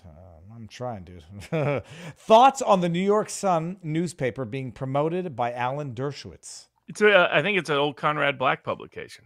He follows me on Twitter and other social media. I hear from him upon occasion. We got... or at least he used to be. I don't know if it still is. Crazy Lady P, $5. Are you aware of Constitution Party of Georgia has 2 active 2020 election cases? They do, and they're doing some good work. Okay, very good. Ithaca 3. Oh, that's a short one. It says, do you ever break down the Sunday shows into short videos? Yes, I'm working on that. Don't worry. We got thanks for keeping my company on my drive sane. Pullman, this is Spokane. Pullman from Spokane, quarter native. We got Zikitzman. Barnes, can you comment on the Arizona Secretary of State threatening jail for hand-counted ballots? Yeah, we'll get into that when we discuss the election law cases here in a bit. Okay, Kick Butowski, I like that. $6. Do you believe 2024 is the last chance to correct course for the country? Not the last chance, but it's a key election. Laura G, what would Mark Elias be? What should Mark Elias be brought to court to answer? He's a money laundering criminal. We got NetJez. Would they use impeachment of Garland to move Kamala to AG? Kamala ain't going nowhere, folks. They're gonna. She needs to. If she ain't 6 feet under, she ain't moving. That's not a threat, people. That's not a threat. That's just a political observation. Yeah, that's what I mean. Unless something happens to her and she's literally gone, there's no chance she's moving. She's not letting anybody else take Biden's place in the presidency unless it's her. Period. Beavis Wallace sent a $100 tip. It says, from McAllen, Texas, why are there not independent lawyers or elected officials that review elections? Checks and balances, or are the candidates the only ones that can contest an election? No, individuals can file election contests too, but it depends on the state. Not all states have good election contest laws. We got thank you very much, Beavis Wallace. We got J302525. CFP. What is CFP? Reported that the Meadows turn on Trump. Oh, is CFP? Hold on. What's CFP? Reported today that Meadows turn on Trump. Apparently, Meadows said that Trump didn't declassify sensitive documents. Is this possible? What's CFP? That doesn't even matter. Okay. It's a Bitsy Spider. That's a $1. It says, thank God Barnes injured his foot and not his head. Okay. TJ Tamag, $5. Barnes, is there anyone looking at female fertility loss, I know this, or damage to other organs besides the heart from the vaccine? It would be helpful to have that correlated somehow as it comes in. Seen some on male fertility, lots on cardiac, a little on the eye, a little on the brain. Having a central list of the data would be extremely useful for lawyers. There was an entire expose. Was it McCullough? Who did an interview saying that, it was the former CEO of Pfizer saying they knew that this would congregate or aggregate on the ovaries of women and cause infertility issues. Chat would know who the guy's name is. He did a few interviews. Rogue Thunder, $5. How many write-in candidates do you think will show up if Trump is knocked off certain state ballots? Well, I think Richard Barris is polling that as we speak. BT Spyglass, $5. How about Michigan students suing and winning against the state for not following climate change policies? Does that? I'll take a look at that. I haven't seen that suit.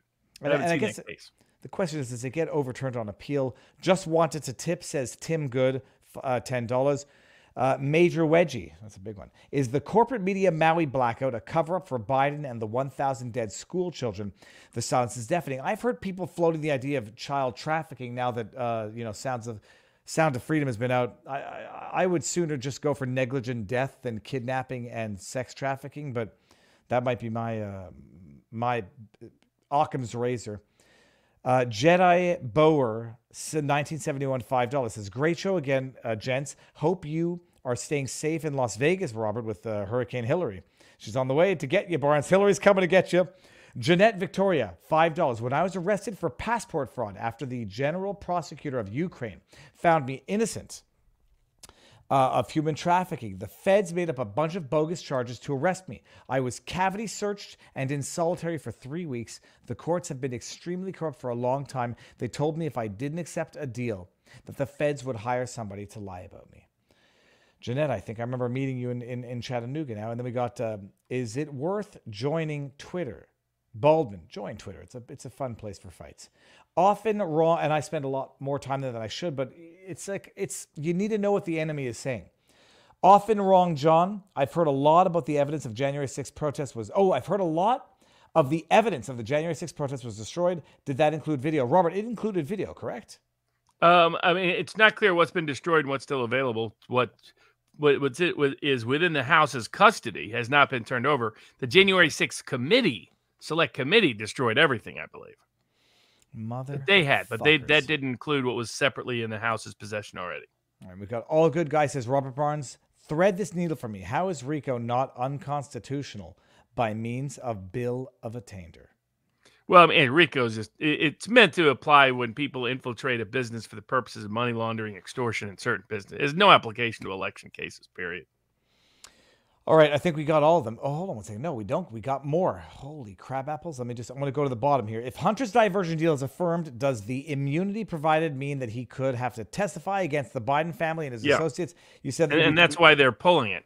They're going to pretend that he doesn't have that immunity for the next year, 2 years, while they don't really indict him of anything. And then we got last one, BR14, $5. Given county officials in places like Maricopa County, etc., have shown complete disregard for the law, and there has been no penalty, what confidence is there Trump's name will even end up on the ballot, especially if the local Secretary of State announces his name won't be allowed? I mean, you just go to court. So in many states, it isn't the Secretary of State who determines it. This has been litigated many times, and the courts have consistently ruled and held that you can't take a person off the ballot unless they admit they're not 35, they're not a citizen, or they weren't been here for 14 years or more, a resident. Mm-hmm. So this was tried in many contexts, many cases. The court made many rulings in Obama, McCain, other cases going all the way back. Again, Eugene V. Debs was on every ballot he tried to be on. In 1920, as a socialist, while the communist revolution was ongoing in Russia, and China was starting in other places, and as a convicted felon seditious during time of war, right? If they didn't keep him off the ballot, why does anyone think they're going to keep Trump off the ballot? Well, because it's also a big gap between the people they keep off the ballot are small, third-party, minor candidates that are outsider dissidents that the world mostly doesn't care about. Just enough people care about them and they want to keep them off the ballot, but not enough to make a big deal politically. The idea of actually not allowing Trump on the ballot is going to shock and bother a wide range of judges, even some, not many, but some liberal Democratic judges, because that crosses a threshold that's a whole different threshold. Indicting him is one thing; they don't have control over that. Having him excluded off of ballots is going to be very, very different, and so that's why. I mean, even liberals, and James Comey and others, said that's not going to happen. Said he's going to be on the ballots. What do they know that I also know? They understand the whole law on this. They understand the courts on this. So I get people out there saying it's going to happen. Extremely unlikely, because then that's the judicial branch preventing Americans from choosing the president they want to choose. That's something they've never done before. They've never done that at the local level, the county level, the state level, any level. That's crossing an entirely different threshold. It's one thing to ask them to intervene in an election like 2020. It's a whole different thing to ask them to keep someone off the ballot to prevent an election from occurring. And I'll predict now, 99% chance Trump is on every ballot he wants to be on in 2024. Oh, at those odds, I would take the long shot bet, Robert. We've crossed the Rubicon in more ways than one. All right, I think that does it for the a couple of cases tips. briefly, just election law cases, the COVID issues for the fall, and New York Times. New York Times got caught scamming its subscribers. This is you get one pro se litigant. This I love it. Who contests the settlement that the parties entered into for what it wasn't false advertising. It was like false misrepresentation on subscriptions or something, where people were getting automatically resubscribed at the end of their period. And there's a class action. They settle it. The lawyers make a whopping, how much was it? It was 17 million or 1.7 million? Well, 1.25 million fee award for what they claimed was a $5 million deal, but was really about a $1.6 million deal. So the lawyers get paid up the wazoo. Some pro se, rogue litigant says, this doesn't make any sense. I'm contesting this, and effectively wins. And now I don't know what happens. So there was one thing I didn't understand. They settled this lawsuit. It was about renewals of subscriptions. They were doing auto renew without telling people they were doing auto renew, and without getting their authorization to do auto renew. And so they sue. They then settle. Probably a $6-7 million claim, but the lawyers who brought the suit or took over the class action side of it cut a sweetheart deal where all the New York Times had to do was the equivalent of a coupon, give free access for a month, pretend that's worth $5 or $6 million, knowing almost nobody's going to take advantage of it anyway, as an excuse to write a $1.25 million check to the lawyers, and the entire class gets about $400,000, and rather than $5-6 million. And this one litigant was like, "This is a scam," and so he fought it, to his credit, and to the credit of the Federal Court of Appeals, they were like, yeah, this is a problem. It's called the coupon problem. For decades, class action lawyers would bring cases in which they would get the defendant to issue a coupon or the equivalent. They would claim it's worth $25 million, and it's really worth like $1 million. But then they'd basically a payoff to the lawyer, just a pure payoff to the lawyer to have the case go away and the fraud get covered up. And it was interesting to me is almost nobody's covered this big New York Times fraud. I mean, this is New York Times committing fraud. This is criminally prosecutable if it's civilly suable. And so, but it is a reminder of who the class action lawyers were. And at least this time, the court caught them and said, no, that fee award's got to be reassessed, because the real amount of this amount is the whole settlement's is really $400,000 settlement. Is really what it is. Can you imagine how much those lawyers hate that jackass? One pro se litigant just got in the way of their $1 million payday. Robert, someone at McKinley, $5 tip. It's got me with a bucket of garbage on my head that says CB, and it says, ask your kids. I will. And then we got Joe 532 says, if somehow Trump taken off the ballot, vote JFK Jr. with commitment to pardon if still needed. Yeah.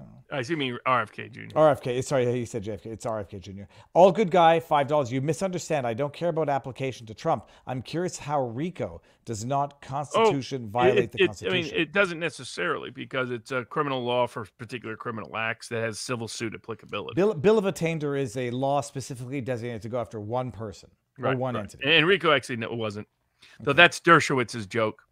Dershowitz said he had a defendant once that said, his client said, this is clearly Italian discrimination that was meant to target me.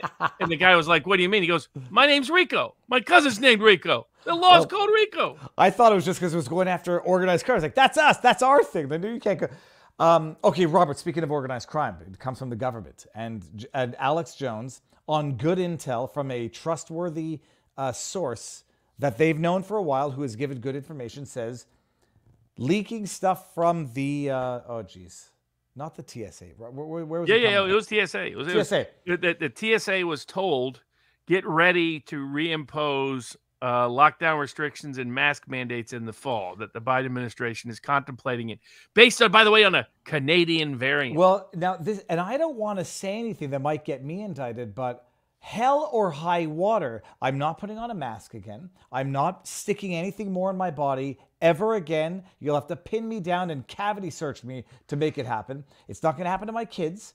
And I'm not doing it again. Now, whether or not that means I'm going to sit in my basement for the rest of my life, I'll live with that. I mean, yeah, we'll be ready to file suit right out of the gate if this happens. So, and there's a bunch of us that'll be ready to file suit everywhere. But can you imagine, Robert, they're talking about bringing back the policies when the argument for the mootness of the current pending legal lawsuits is that it can never happen again. Oh, we revoked it. We didn't. We suspended it. We paused it. We didn't retract, revoke, and apologize. We just revoked it. And now, lo and behold, it's like, but it's idiocy. We're now 2023. Everything they said that they did so effectively the first time around, which did nothing but increase the excess mortality year over year into the pandemic, they want to do it again. Hell or high water, Robert. Not me. So the question about whether DOJ lawyers can be sued for obstruction, unfortunately, the answer is no. Generally, they let prosecutors off the hook for everything.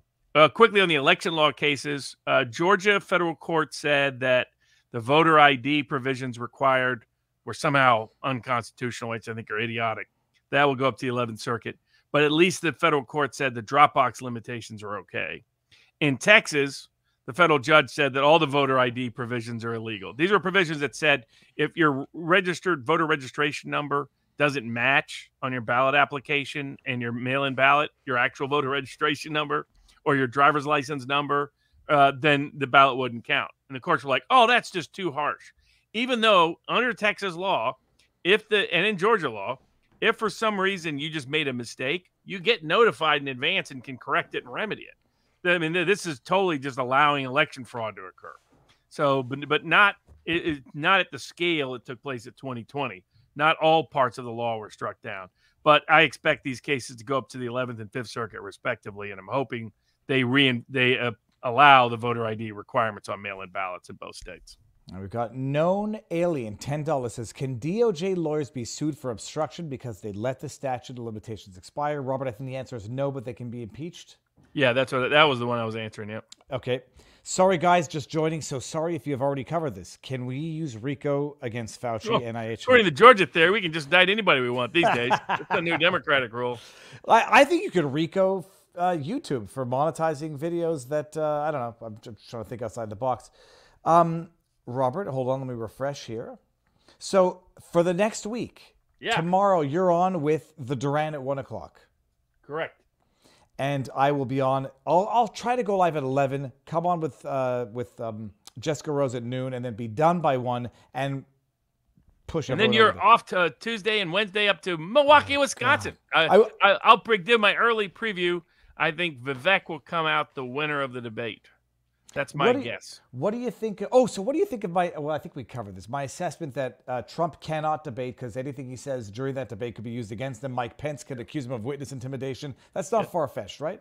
No, not under the crazy circumstances. I don't think that would have deterred Trump, but under the crazy circumstances, it's an additional reason for him not to reward Fox or reward the RNC by appearing in the debate. And he's refused to sign an agreement to endorse the Republican nominee anyway. So according to the Republican rules, he's not supposed to be allowed to participate in the debate. I think you will not see him participate in any debates in all likelihood. And, he's just parlaying the debate to be on Tucker Carlson. It will definitely damage Fox's ratings. But, I mean, Fox's ratings have been tumbling ever since they fired Tucker anyway. And it's not going to get the 23 or 27 million, whatever it was, who watched the first debate in August 2016. Well, the real question is going to be how many people are going to watch it online, because Rumble's got the online exclusive. Yep. Fox has got I think as many people will watch online, more maybe than watch Fox. And I think Steven Crowder's going to be up there too. Yep. Well, Crowder or maybe he can quarter the quartering. His dad just passed away, by the way. I know, and I don't know if I didn't want to ask if it was sudden. I don't know if it's known if it was sudden, but it's even if it was not sudden, there's no. One of the only things I remember from CEGEP, university after high school in Quebec, our teacher said the most traumatic day of anybody's life, if you're lucky enough to have it happen this way, is the passing of your father or your mother, because that's the order of things, and it's a traumatic experience. And he's still, he's kind of a young guy. He's not he's not a kid, but he's not exactly old. No, and I don't know how old his dad could have been. The question that I had was, okay, the debates. You got Chris Christie, Mike Pence, Vivek, DeSantis. Am I missing anybody? I mean, I think DeSantis' camp expects him to come in and reestablish his second place position. I don't think that will happen. I think Christie benefits from debates. He normally does fine in debates to target that small anti-Trump constituency. DeSantis fans think he's good. I don't. If you watched his debates in the past, actually, that's not his strong point. I think Vivek, for the people who are unfamiliar with him, he normally comes across well in these. I think Pence will continue to collapse. I think people will continue to be bored by Tim Scott and Nikki Haley and all the other schmucks that will be up there. And so Trump wins by not being there and by being on Tucker and probably getting bigger ratings. But in terms of who's fighting for second, which is what the debate really is, I think my early prediction will be that Vivek will come out looking the best. Right. Until it's empty, $5. The only subscription worth auto renewal is vivabarneslaw.locals.com. Exactly. Slim_Shagan. You don't think Chris Christie won't just eat everyone or kneecap someone? I can't do that. All right. Joel532 says Vivek on top is easy call Roberts, considering the cast of morons. I agree with that. Would it help Trump if Joe Biden basement plan? Would it help Trump if he does a Joe Biden? No, it would not. And we got, that was from Ithaca37 Cato. Doc, no. If they try to lock down madness again, for the love of God, is there something that can rally small businesses as a class to sue the crap out of the government? They'll be better. People will be much better prepared to sue this time around than they were last time around. Whatever happened to Judge Stickman, Robert? Is he just sitting? Oh, he's still a federal district court judge. Damn man, had the best judgment of the frickin' pandemic. Robert, all right. One hell of a banger show. All right, I'm going to end with everybody. You and I will say our proper goodbyes afterwards. I like the meme that I saw with that. I haven't missed anything. We're going to... no, we're good. People, we're ending it. 1 o'clock tomorrow, the Duran. I'm going to start at 11. Bring Jessica Rose on by noon. Be done by 1. Everybody out there. And then when are you live for the debate? So I'm going to drive down Saturday. I'm going to do a Rumble live from their live streaming thing, 1 o'clock Wednesday. And we have to split it up with all the other people. It's going to be amazing. Oh, yeah. And then the show starts, or the evening starts at about 4 o'clock, but the debate is 8 to 10. And That's right. it's going to be amazing. Stay tuned, people. Everyone, enjoy the night.